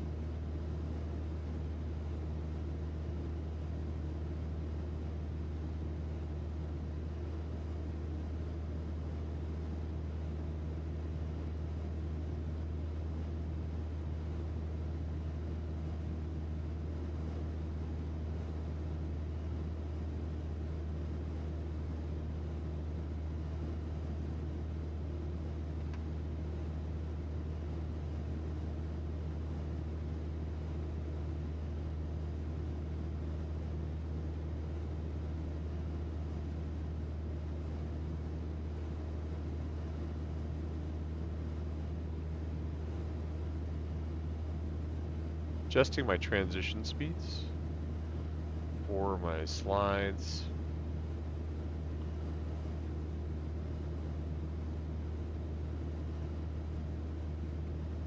Want there to be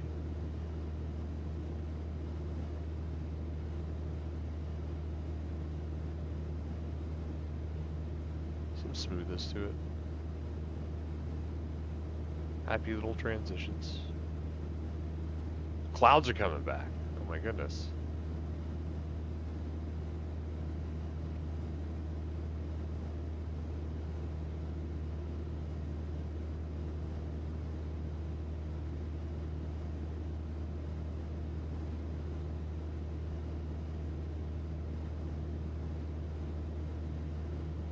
Okay, let's try this. So we got side. Our nav map. And then back to, we have our cockpit.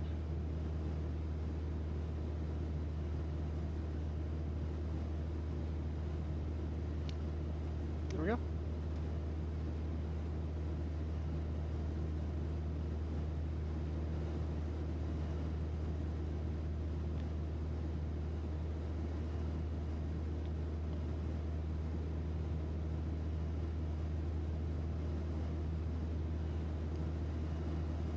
Alright, so I think I'm going to climb back up to 20... no, I'm going to stay at 1,700 because we're going to be along the beach, and if we're going to see anything, it's going to be below the cloud cover, right? I don't think I'm close enough to get the ATIS anywhere.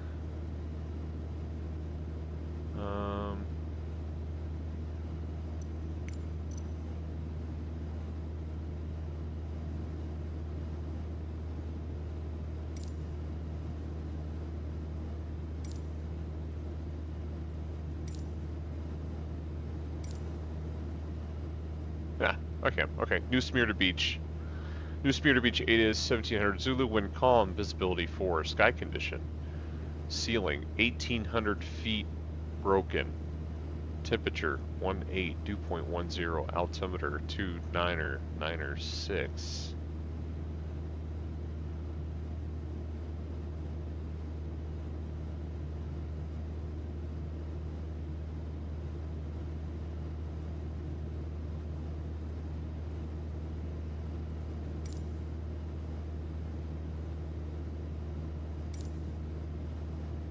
Okay. Wait. 1228.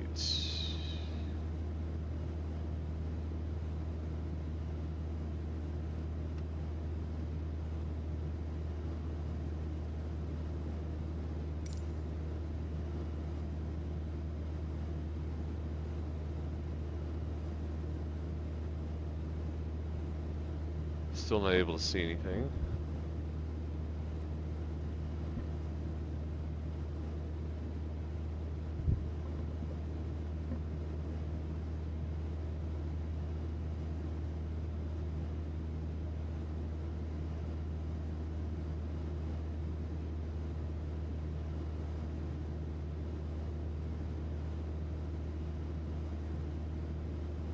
Oh, a little bit. To the left there. That would be Daytona Beach.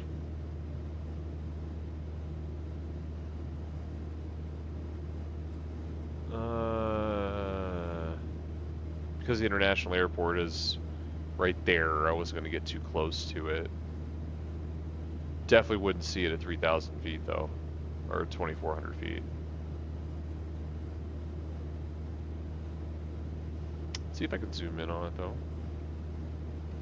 Let's do this.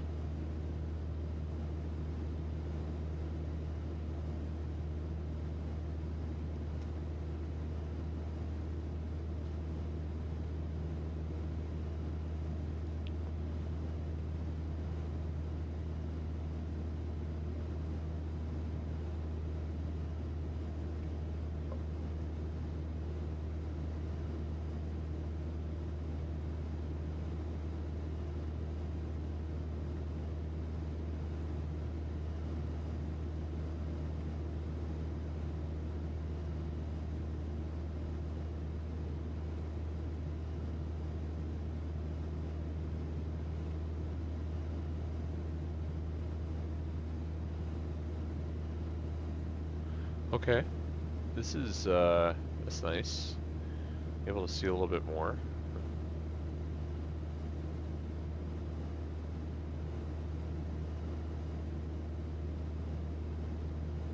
Nasty cloud cover though.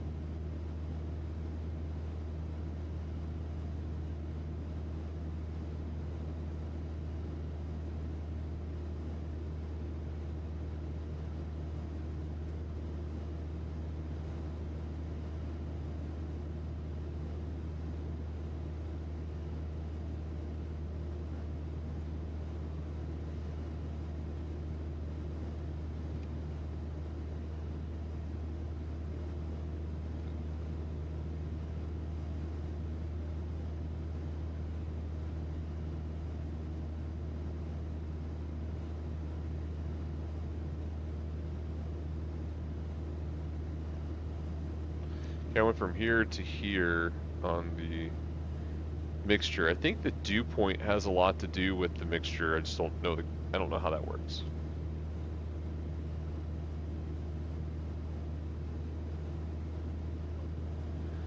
All right.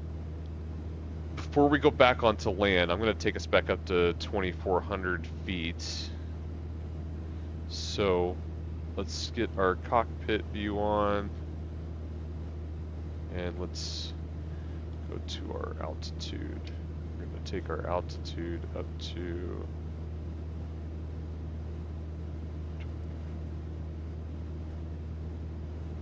vertical airspeed 500. Give ourselves full throttle because we are climbing 2,400.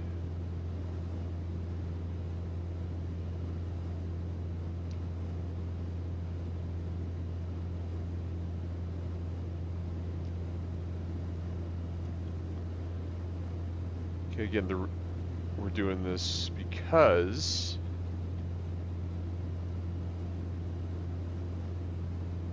I want to climb, and right when we get here, I want to I want to come down because you've got Treasure Beach, you got Crescent Beach, Treasure Beach,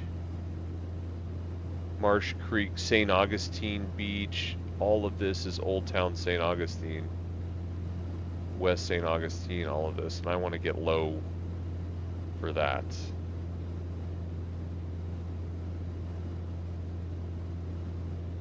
Because there's some really good sights through that area. There's some really nice facts about that place.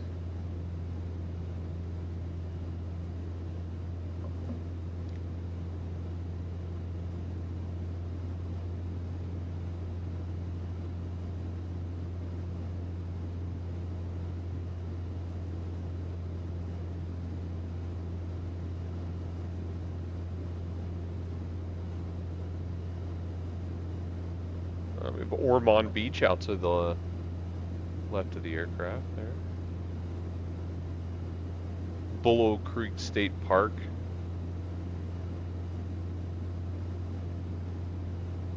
Oh, RPMs are 2,700. To make sure.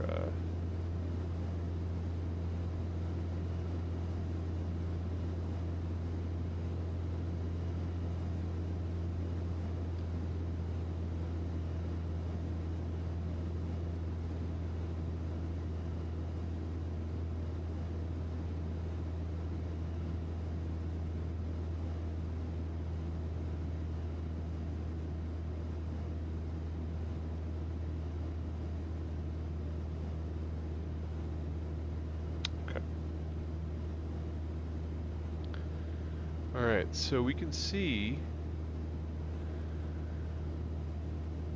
a little bit more from up here, but still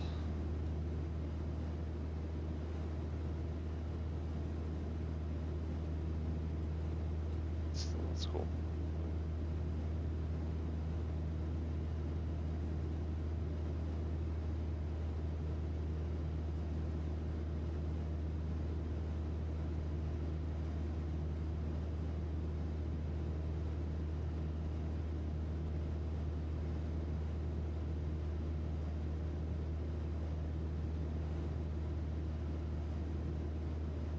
Ormond Beach Municipal Airport.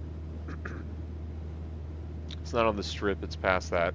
The Strip, that's Ocean Shore Boulevard. And it's crazy. The houses, it's all straight lines. So it's like house after house after house. It looks very cookie cutter in a way. With like a small park in the middle of it. Interesting. Oceanside Country Club.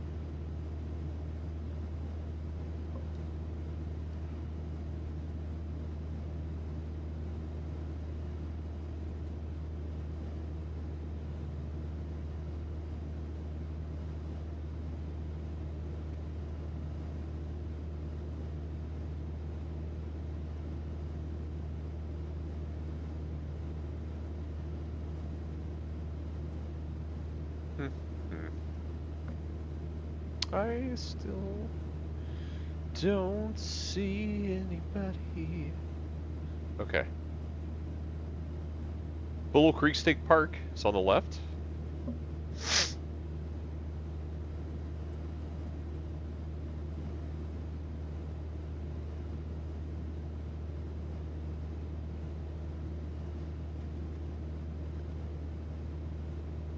Creek.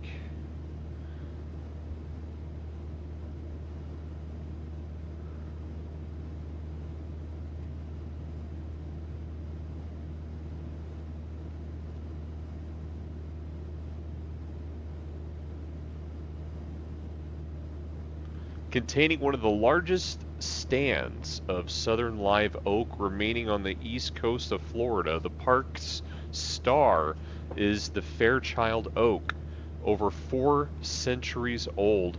It is among the largest of its kind in the southern United States. Among the wildlife in the park are white-tailed deer, barred owls, and raccoons.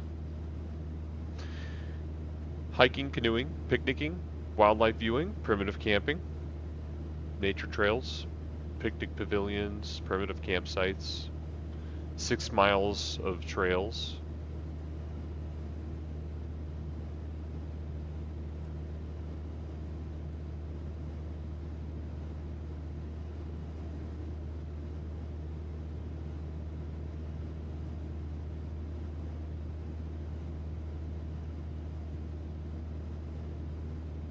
Looks pretty primitive.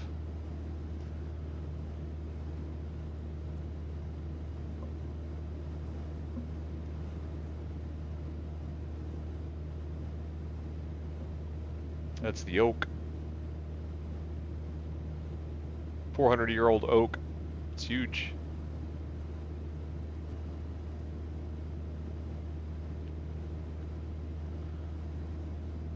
And that is on our left.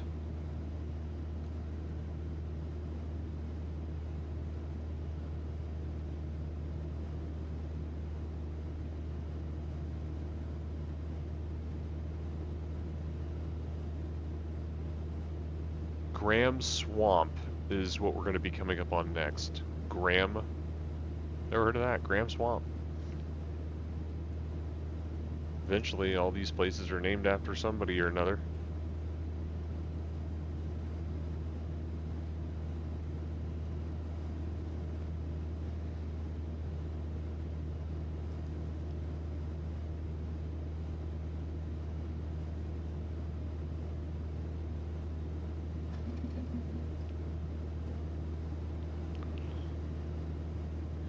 Graham Swamp Preserve encompasses over 3,000 acres. Now, hold on a second.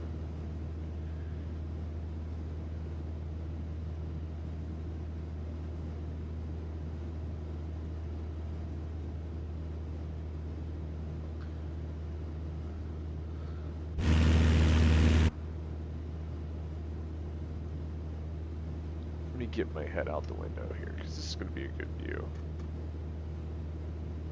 Okay. Alright, off to the left, yeah. Graham Swamp. And it's about 10 miles of swamp. Okay.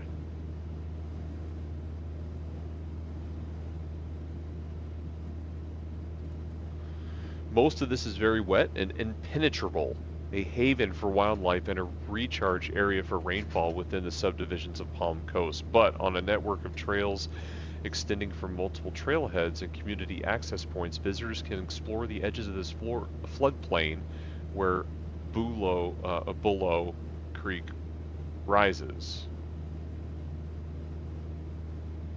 Loblolly Bay and Sweetgum dominant and bottomlands of Graham Swamp West.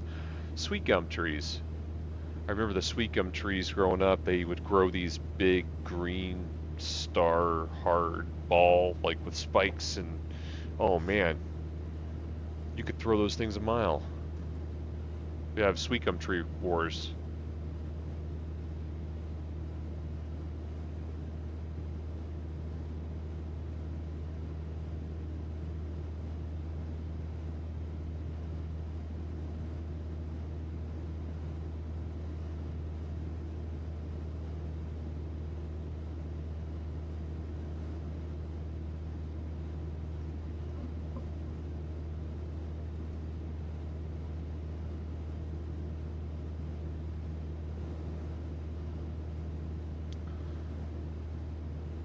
That is the whole swamp area out there, actually.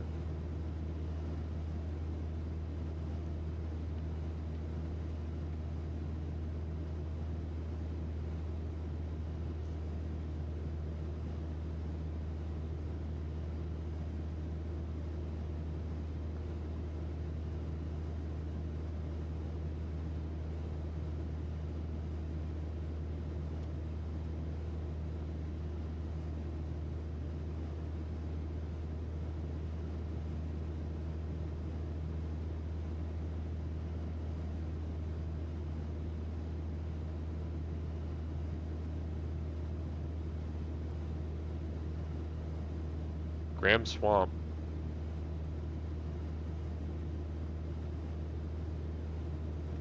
.3,000 acres of swampland. nearly impenetrable.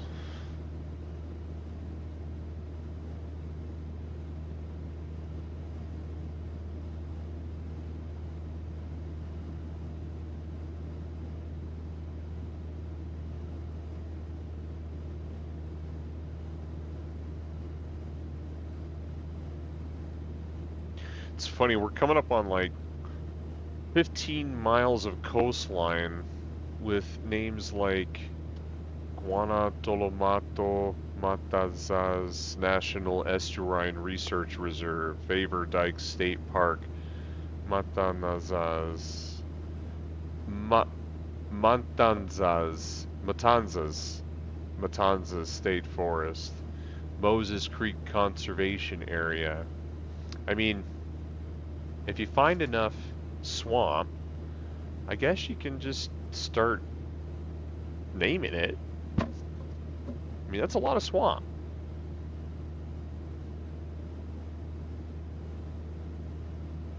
It's just so much swamp area.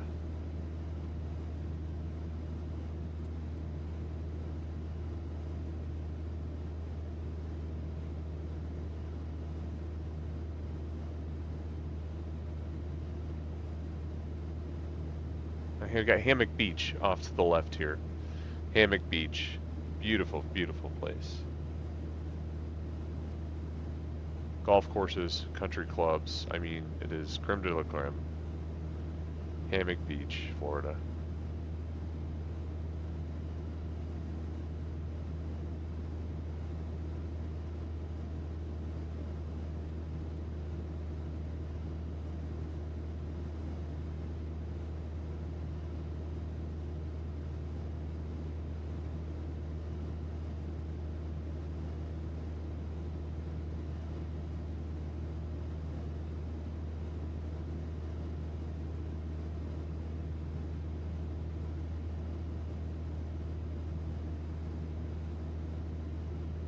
I'm going to be coming up on St. Augustine in approximately 12 nautical miles, which means I want to get this thing down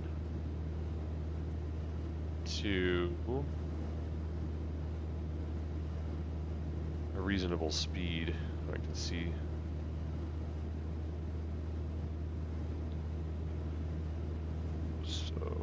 Or I'm sorry, I want to get this down to a reasonable altitude so I can see the sights. So we're gonna take it to 1700, and we're gonna take the vertical speed down 100.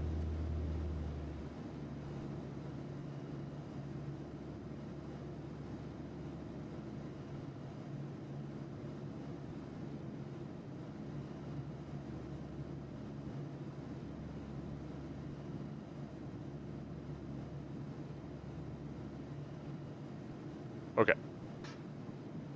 I'll be right back. By the time we get back, we'll be down.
Alright, alright. I like how our altitude looks so far. Let's see what our airspeed is. Okay. Oh yeah, we want to get that up.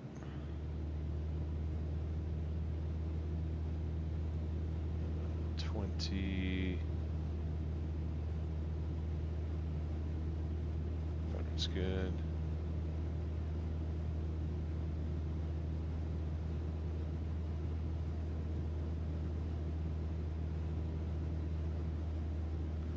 Okay, so we're coming into St. Augustine Approach.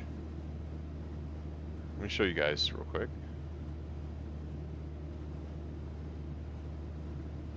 Okay, this is the area we're going to be flying over, all of St. Augustine. So we're coming in to the approach area, Treasure Beach. I want to slow down a little bit here. So, let's,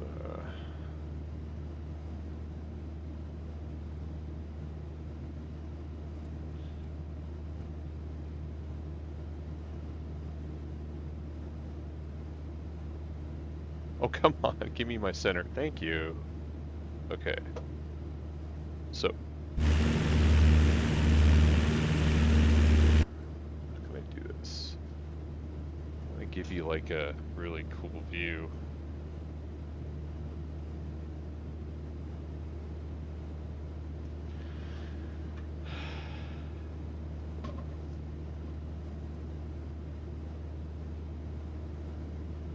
I want to see what side of the aircraft I want to be looking out of. I want to be looking off the left side. Yes. Yes. Okay. Because I can go like this. Yeah. That's cool.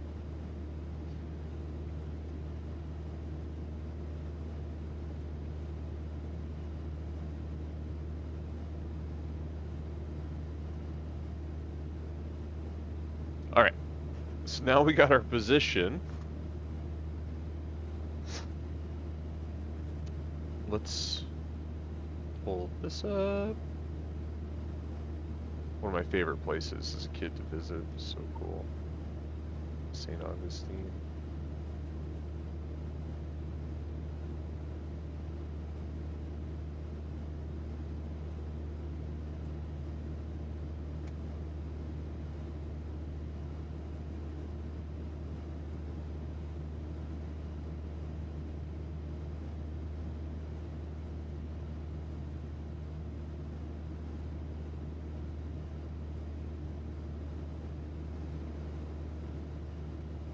Alright. Waiting for stuff here to come up. Trying to get some info on it. Here we go.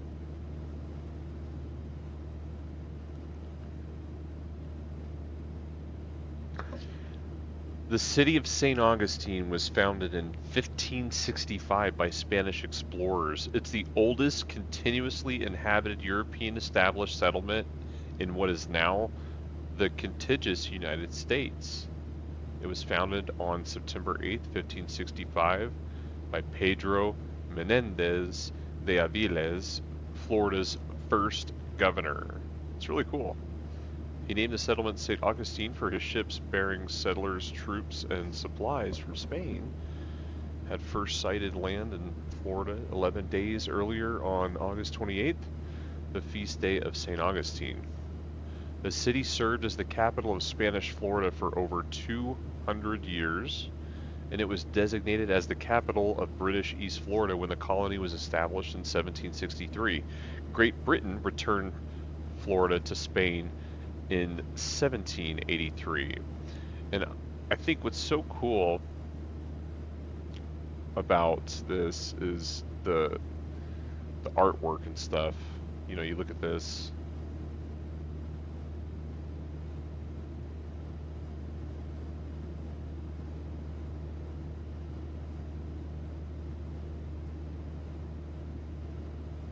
Look how old that is. It's amazing.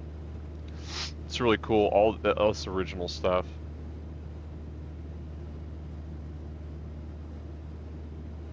Okay.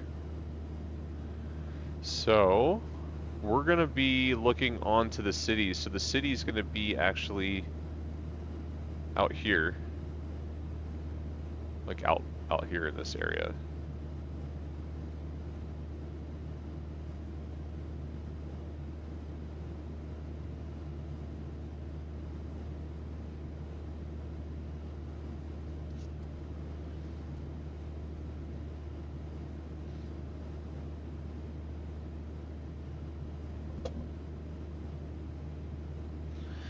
Alright, so, oh, let me get a new view here. St. Augustine is out here. All out here. Oh, look at that boat. It's all... Oh wait, that's a bridge. Look at all these old chapels. These old buildings. There's like forts. All this stuff is like forts and stuff over here.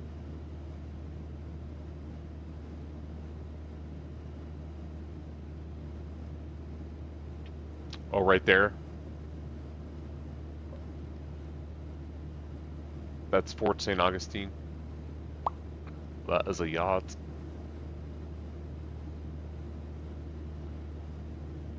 Not very good graphics, but, you know. You can see what you can scissor. Oh, that's cool.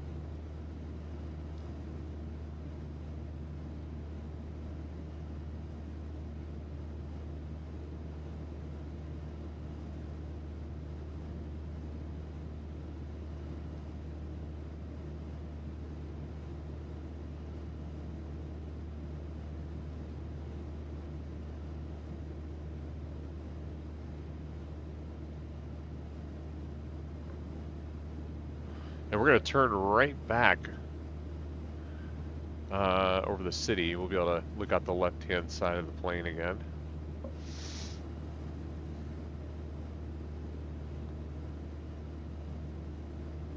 And then we'll be 35 miles to my home neighborhood in Jacksonville. And we're on that lake right now.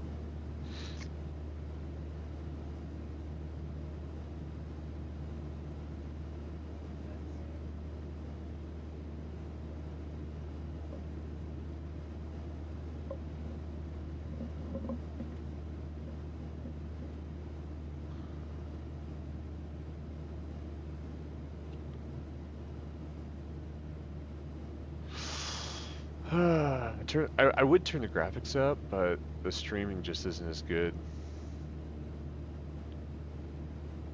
Let me just try it real quick. So if I go here, and I go here, and I just go, let's just go ultra, right quick, see what happens. I mean,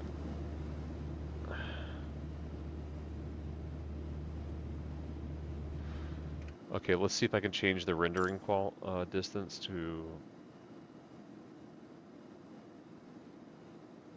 level of detail, terrain level of detail,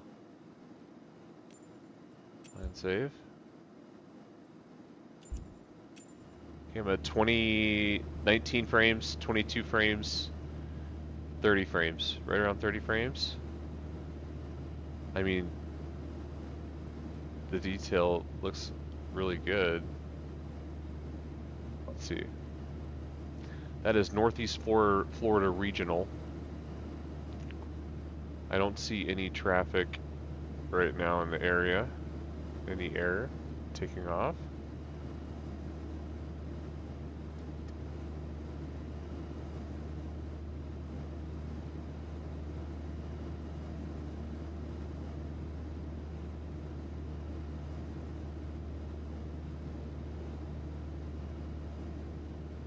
St. Augustine is back here. There's the fort way back over yonder.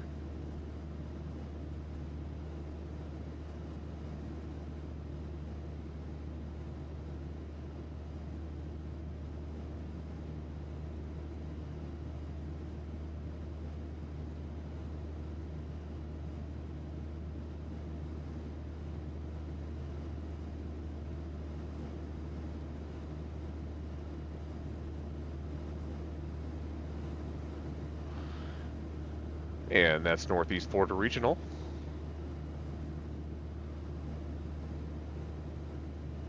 What runway would you say that is? Nice runway details.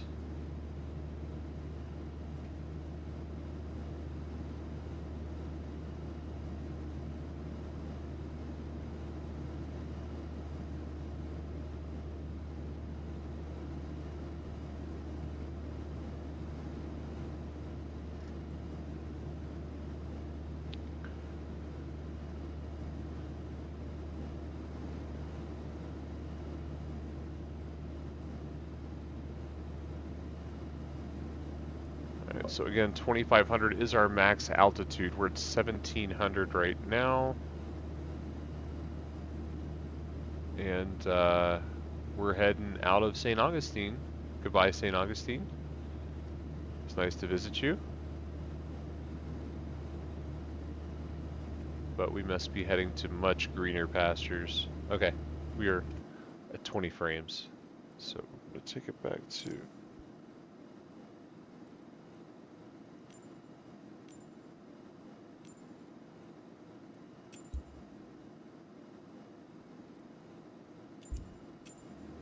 back to medium. And we're back up to 60 frames again.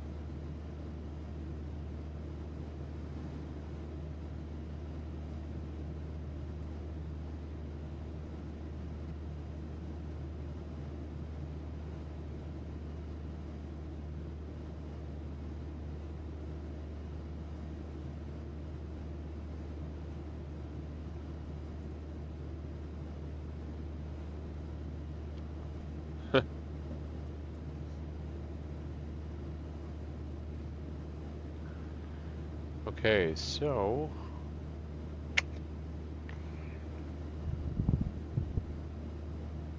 we have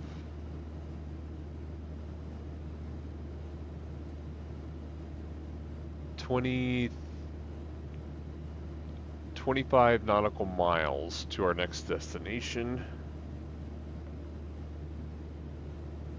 We're going to be flying over Jacksonville Naval Air Station. I might want to go back up to 2,400 feet.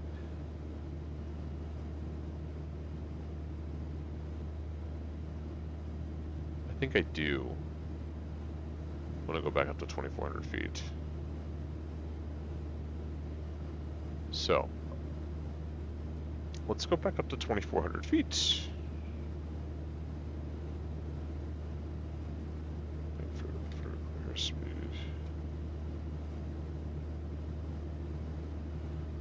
We'll just do 200 feet per.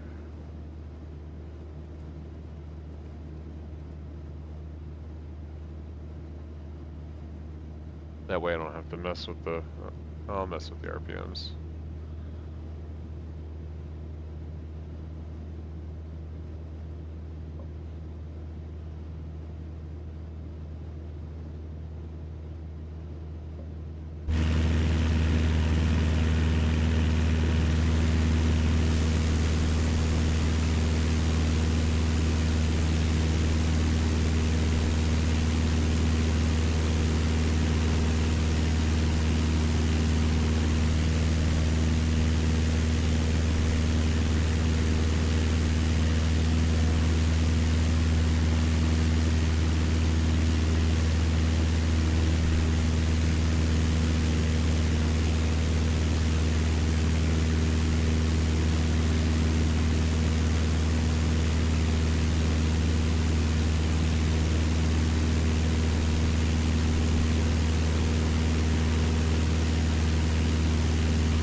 Alright, just for peace of mind, let's check our fuel. Whoops, what's going on there?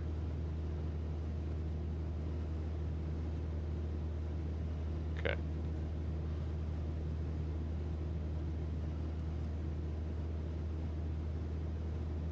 Fuel's good. Got plenty of fuel.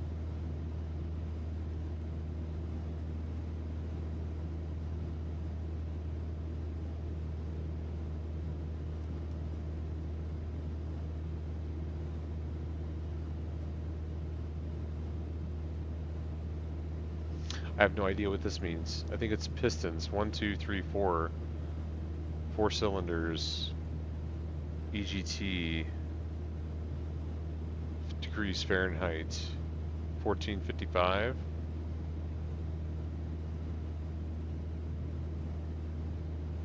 Gallons per hour, 8. Sure.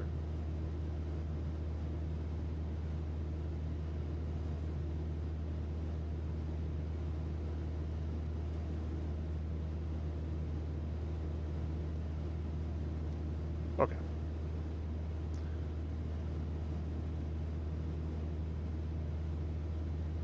Almost there. 2,400 feet. Let's just do 2,300. How about that?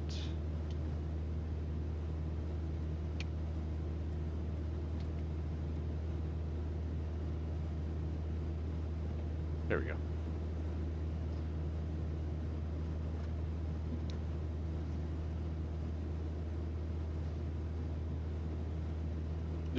We're just gonna be following this freeway, I guess.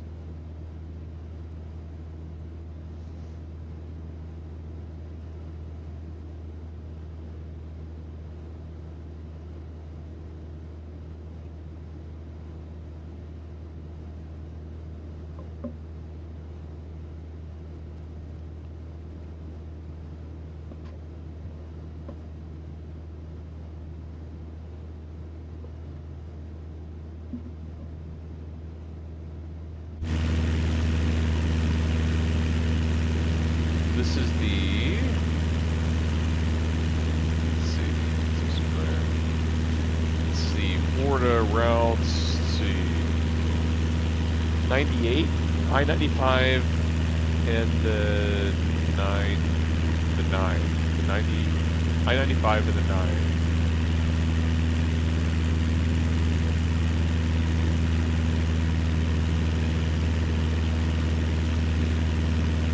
So I-95 is running north and south, this way.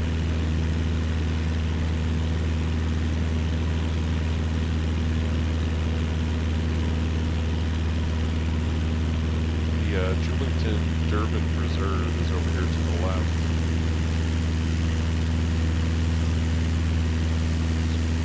Creek we're going to fly over here. That's a really weird looking creek.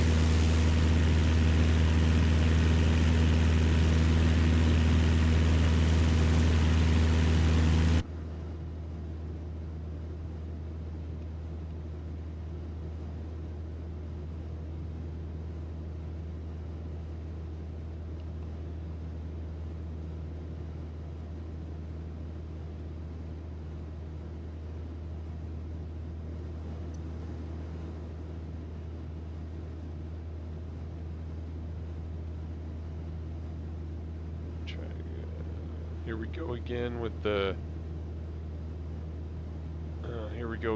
cloud cover. I don't like that.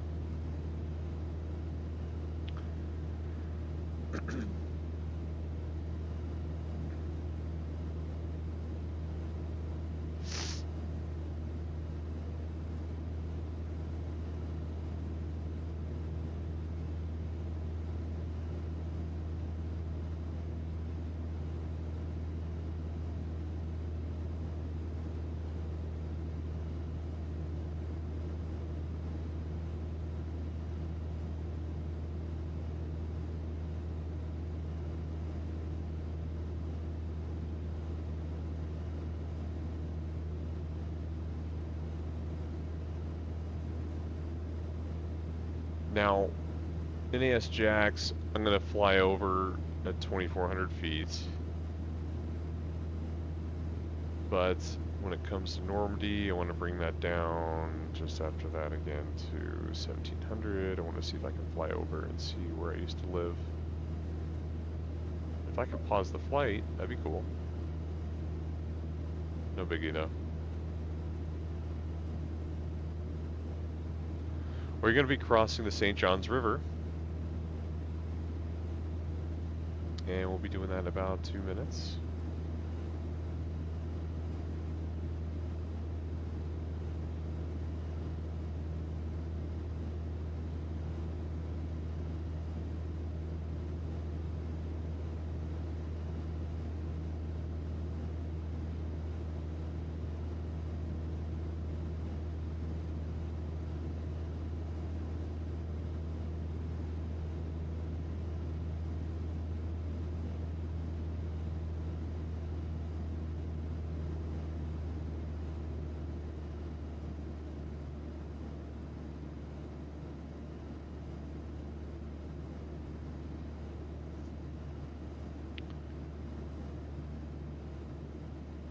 Okay, I'm going to start my descent. I want to get to, we'll start with 1900.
Any traffic out here? No? No traffic at the airport, so I'm going to bring her down to 1500.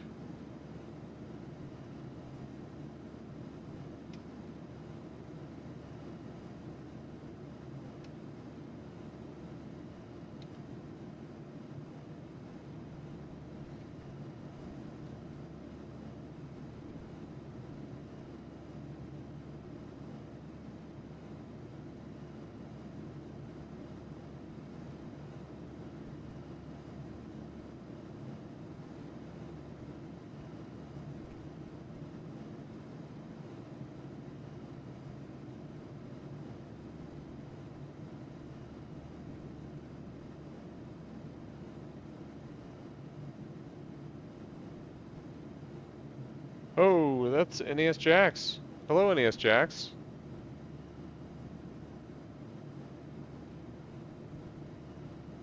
Oh, I'm sorry, Jacksonville Naval Air Station.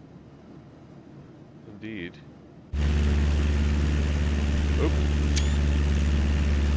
Oop. Oh, did I pause something? I didn't want to pause it. I toggled it with a hotkey somewhere. Don't know how.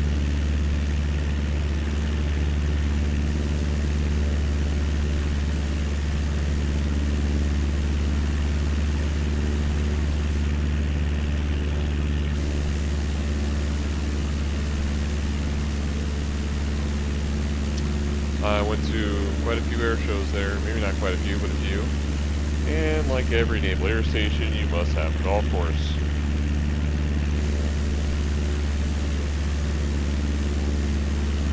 Okay. So, now we're at 1,500 feet.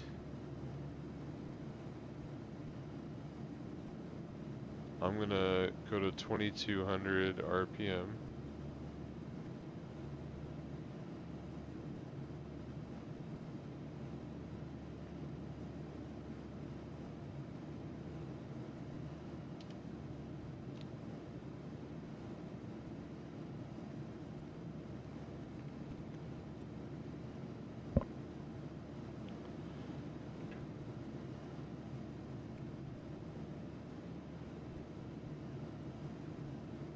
I gotta check. We're gonna land there at NAS Jax, by the way.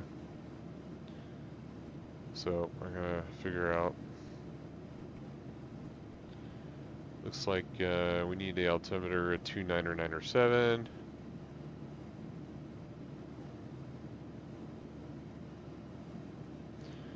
Looks like the runway. What runway?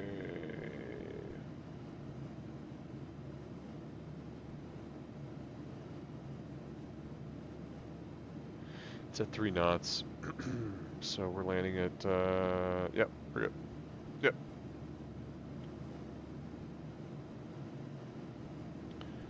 Okay, we're going to be flying over my house soon. It's unfortunate. I do believe it's raining. It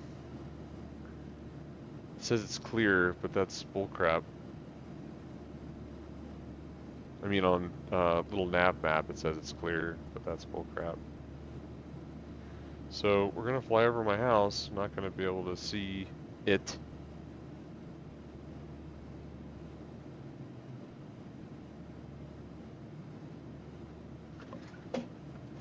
All right.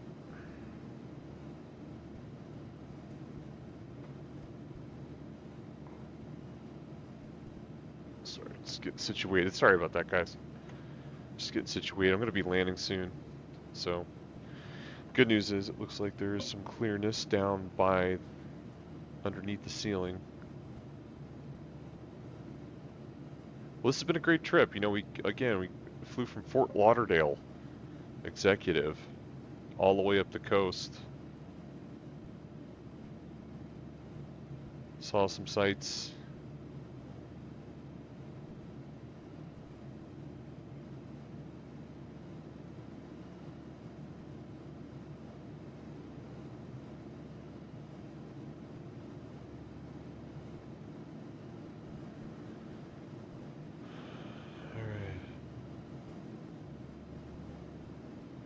So we're making our final couple turns here because we will be landing at the airport soon. Not sure how the approach is going to work, but it's in the GPS. I have it all worked out.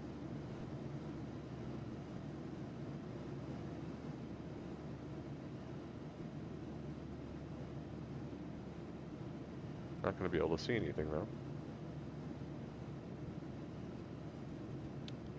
So you guys, I'm not going to go back to little nav maps. I'm going to be navigating from here on out.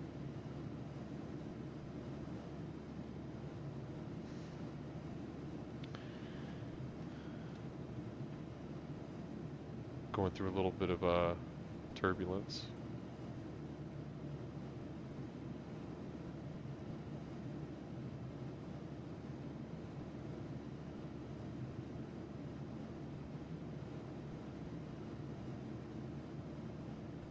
Wait, what?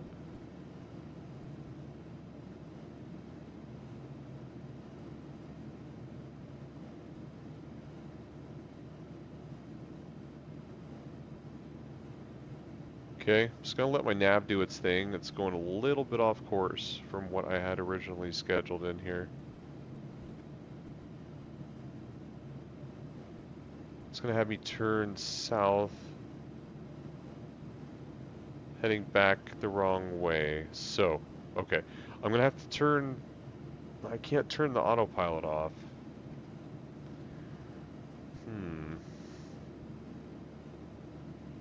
Let's do this.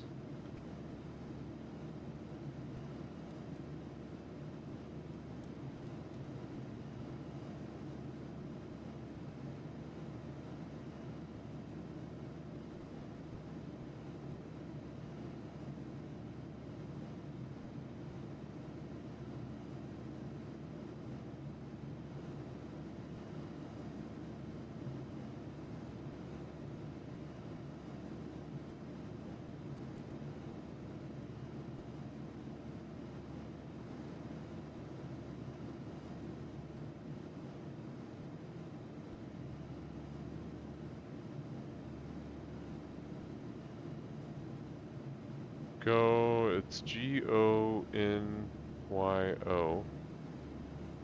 Is that in there? Yeah.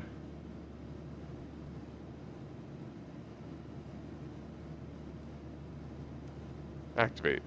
I want to turn that around. Yes. G-O-N-Y-O. See, now I'm turning. Okay. Yes, now I'm turning the right way, because look, guys. Oh, come on. Okay. See, for some reason it had me heading out here. This was an old heading I had, but this is my way I got here.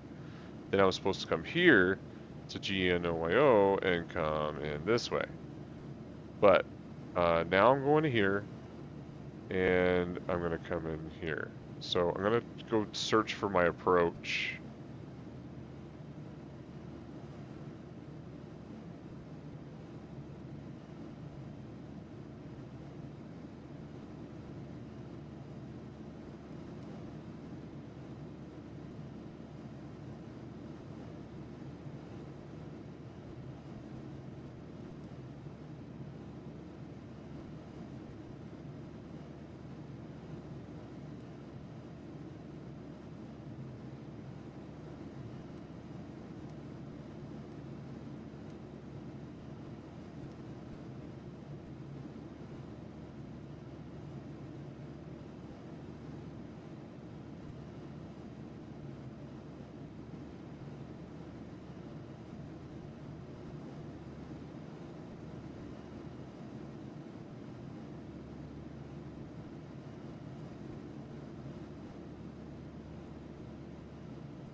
Vector to final.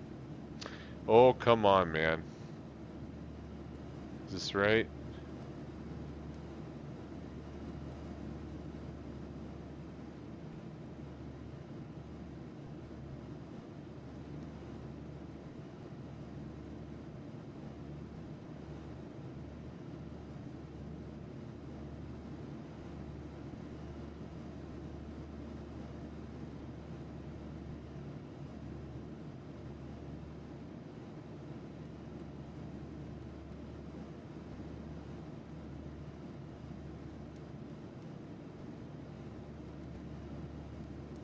I don't know. I'm flying away. So let's go direct to, and let's call it HIVIN. So let's type HIVIN. And we're gonna go enter. We're gonna go activate that guy.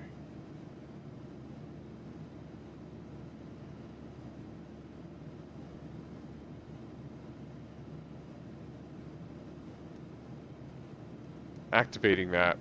Okay. Here we go.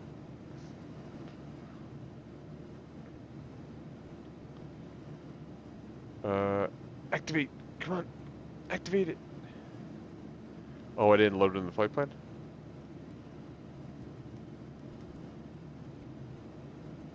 Enter.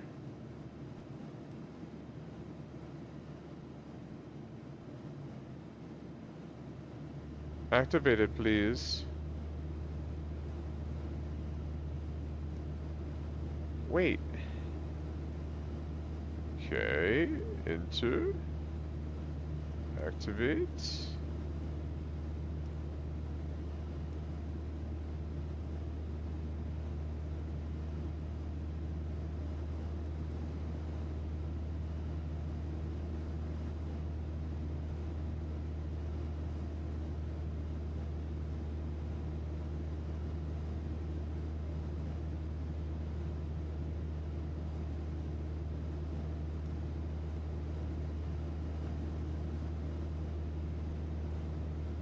Wait. I don't want a visual. I want to turn around. Oh my gosh. I just want to land now. I want to land my airplane.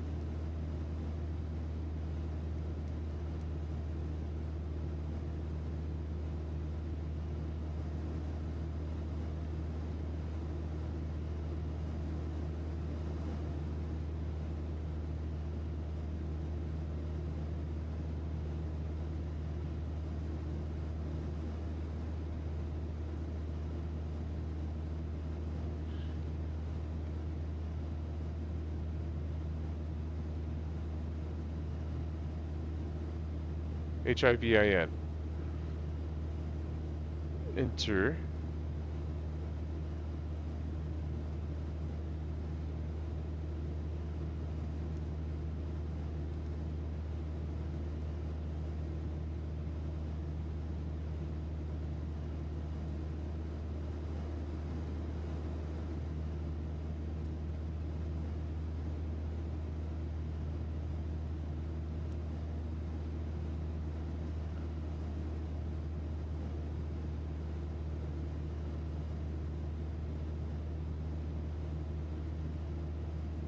Sorry, I'm just typing in the codes. HIVIN, enter.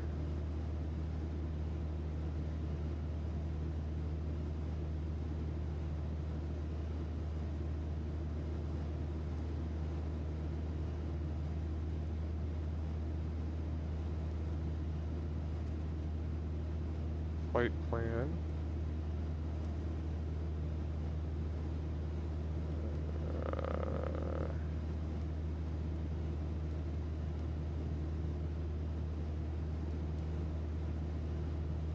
No.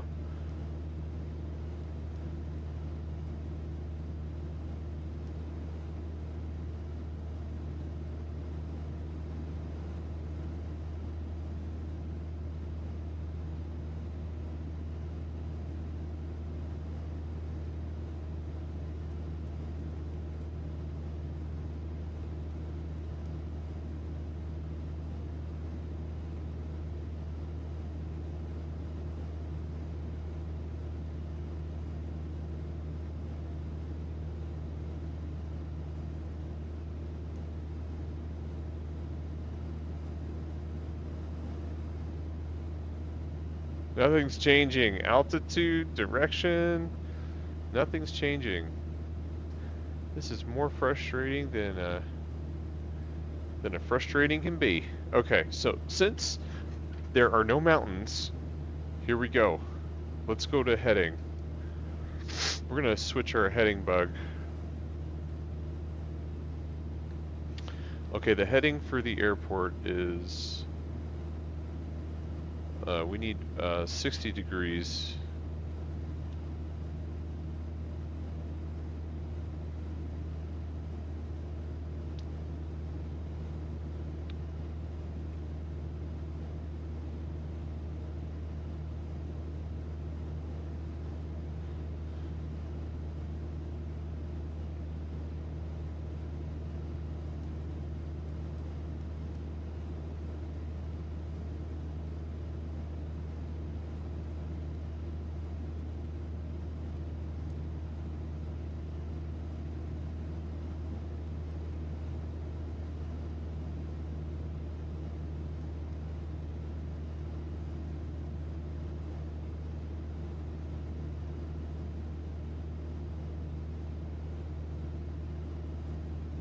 Okay.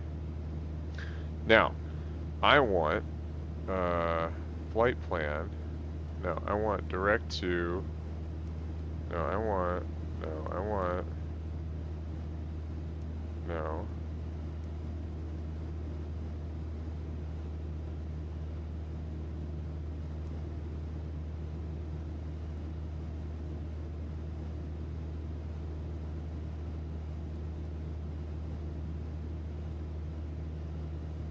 Coño.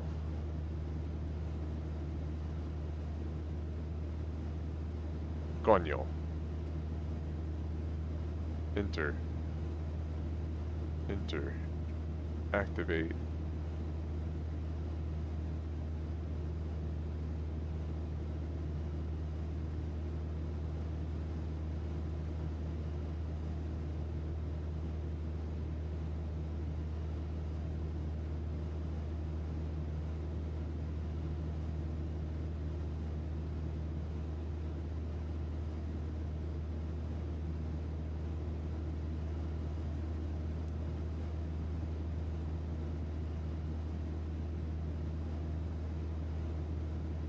And then I want Hivin after that to hold. So if I go Hivin, H-I-V-I-N, and then I go enter, but I go then down.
Come on.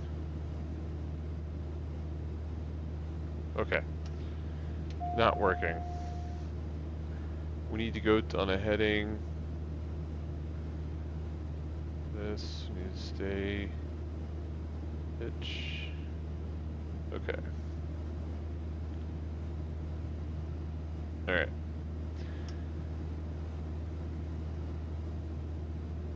We're flying this bad boy in by hand. Turning off the flight director.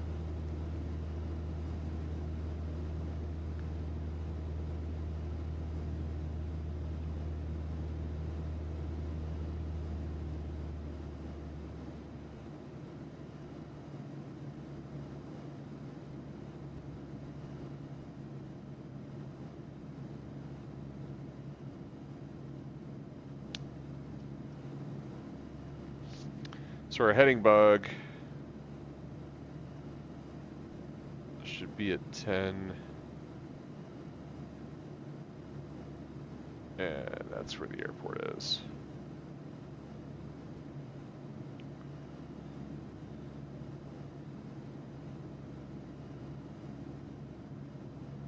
Okay.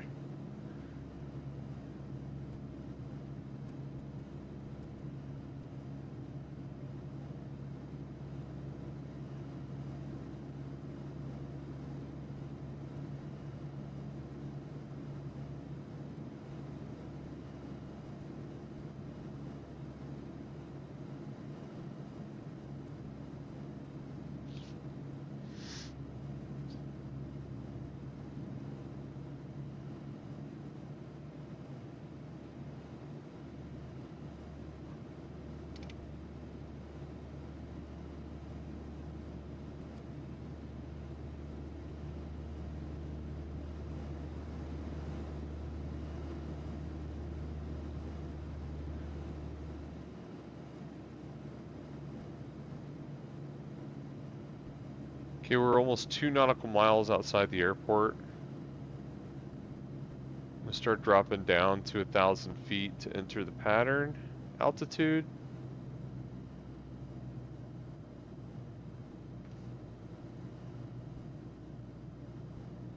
NAS Jax Cessna 53 Foxtrot is about 2 miles west of runway 10 to land.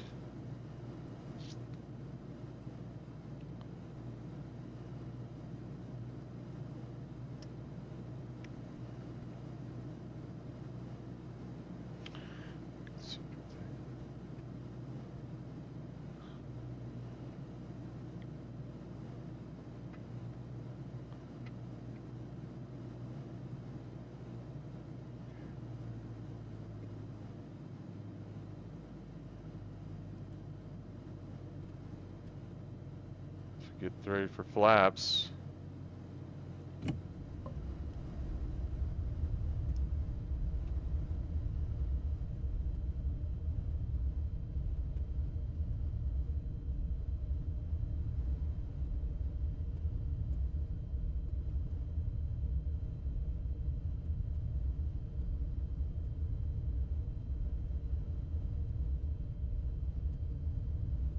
Okay, there's the ground.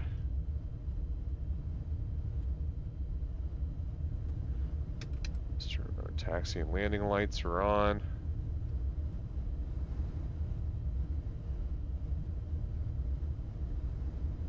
I'm gonna have to zoom in over here on the 500.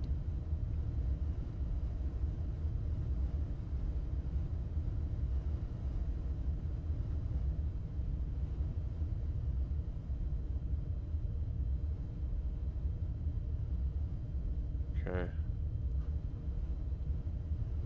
All right.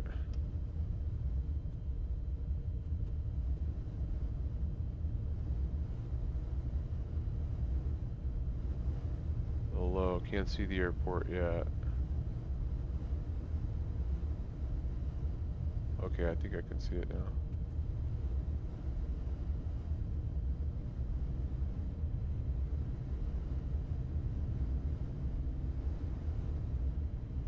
Oh, there she is. I got it. I got it. I got it. There's the runway. We're gonna land this puppy, you guys. We didn't come all this way for nothing.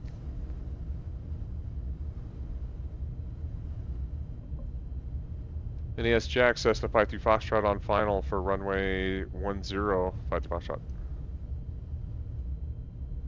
Okay, we're gonna second out your flaps.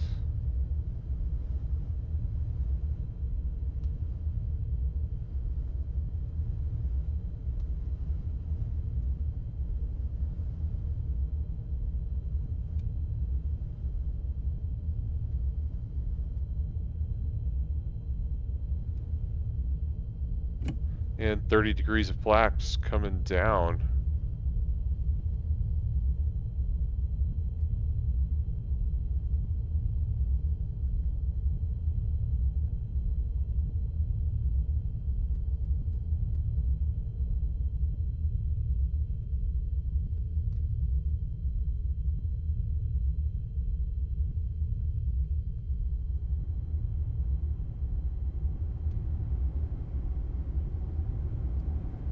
Stall. Stall. Stall. Stall. A little rough, but man, 2.5 hour flight. Couldn't see when I was where I was landing when I was landing. Whew, lights up, flaps up.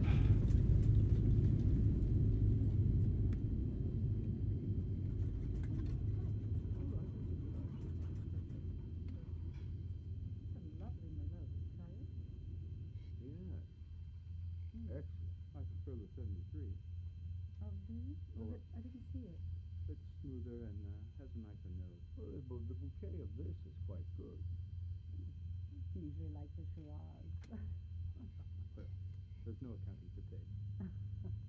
No, I really think that would work out really well for me as well, though, if you want to...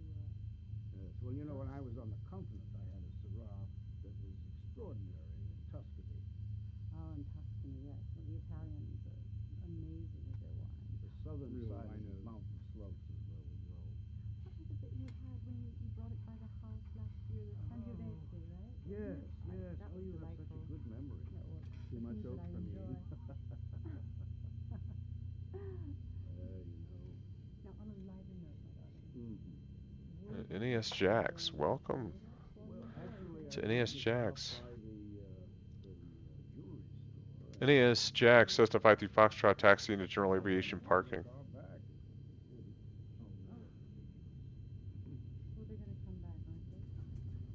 Pick you up? Oh. Because if not, we can give you a ride. The chauffeur will pick you up. Don't they have a limousine service? No, of course they do, but... It's a refueling spot. Perfectly okay lady. That's the throttle. Now, you're in for 2 weeks, is that correct? Yes, I'll be leaving on the 14th. All right. Well, then, why don't we try to schedule something for next weekend? All right. Is Gladys be available? Well, Sunday, would Sunday be good? Lovely. Absolutely, for me. Absolutely. Well, let's say 4 o'clock. Perfect. Yeah, we'll start there, and then we'll just go into the evening. I haven't seen Gladys in so long. How is she? Well, she's looking forward to seeing you as well. You're picking her up from the airport when? 2:30, so that will give us enough time to... Lovely. I just don't want her to feel rushed. We'll have James pick him up. Oh, yes, let's. All right, that's a good idea. Perfect. Perfect. This is a lovely Merlot. Did you try it? Yes. Excellent. I prefer the 73. Oh, do you? I didn't see it. It's smoother and has a nicer nose. Well, the bouquet of this is quite good. Usually like the Shiraz. Well, there's no accounting for taste.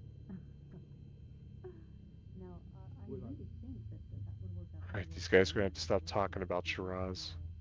Yes, well, you know, when I was on the continent, I had a Syrah that was extraordinary in Tuscany. Oh, in Tuscany, yes. 3 hours. Amazing with their wines. The southern Wow. mountain slopes is where we go. What was it that you had when you brought it by the house last year, the Sangiovese, right? Yes, That you was have such a good memory. No, well, Too much oak I for me. enjoy.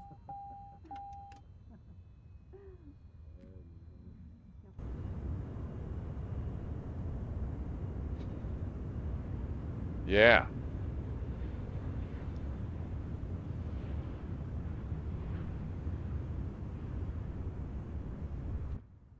thank you guys for joining me. It's now 2:30 a.m. local time. Sector set, done, and done. Yeah, thank you guys so much for coming along and watching. Hopefully you got to learn a little bit about Florida's coast.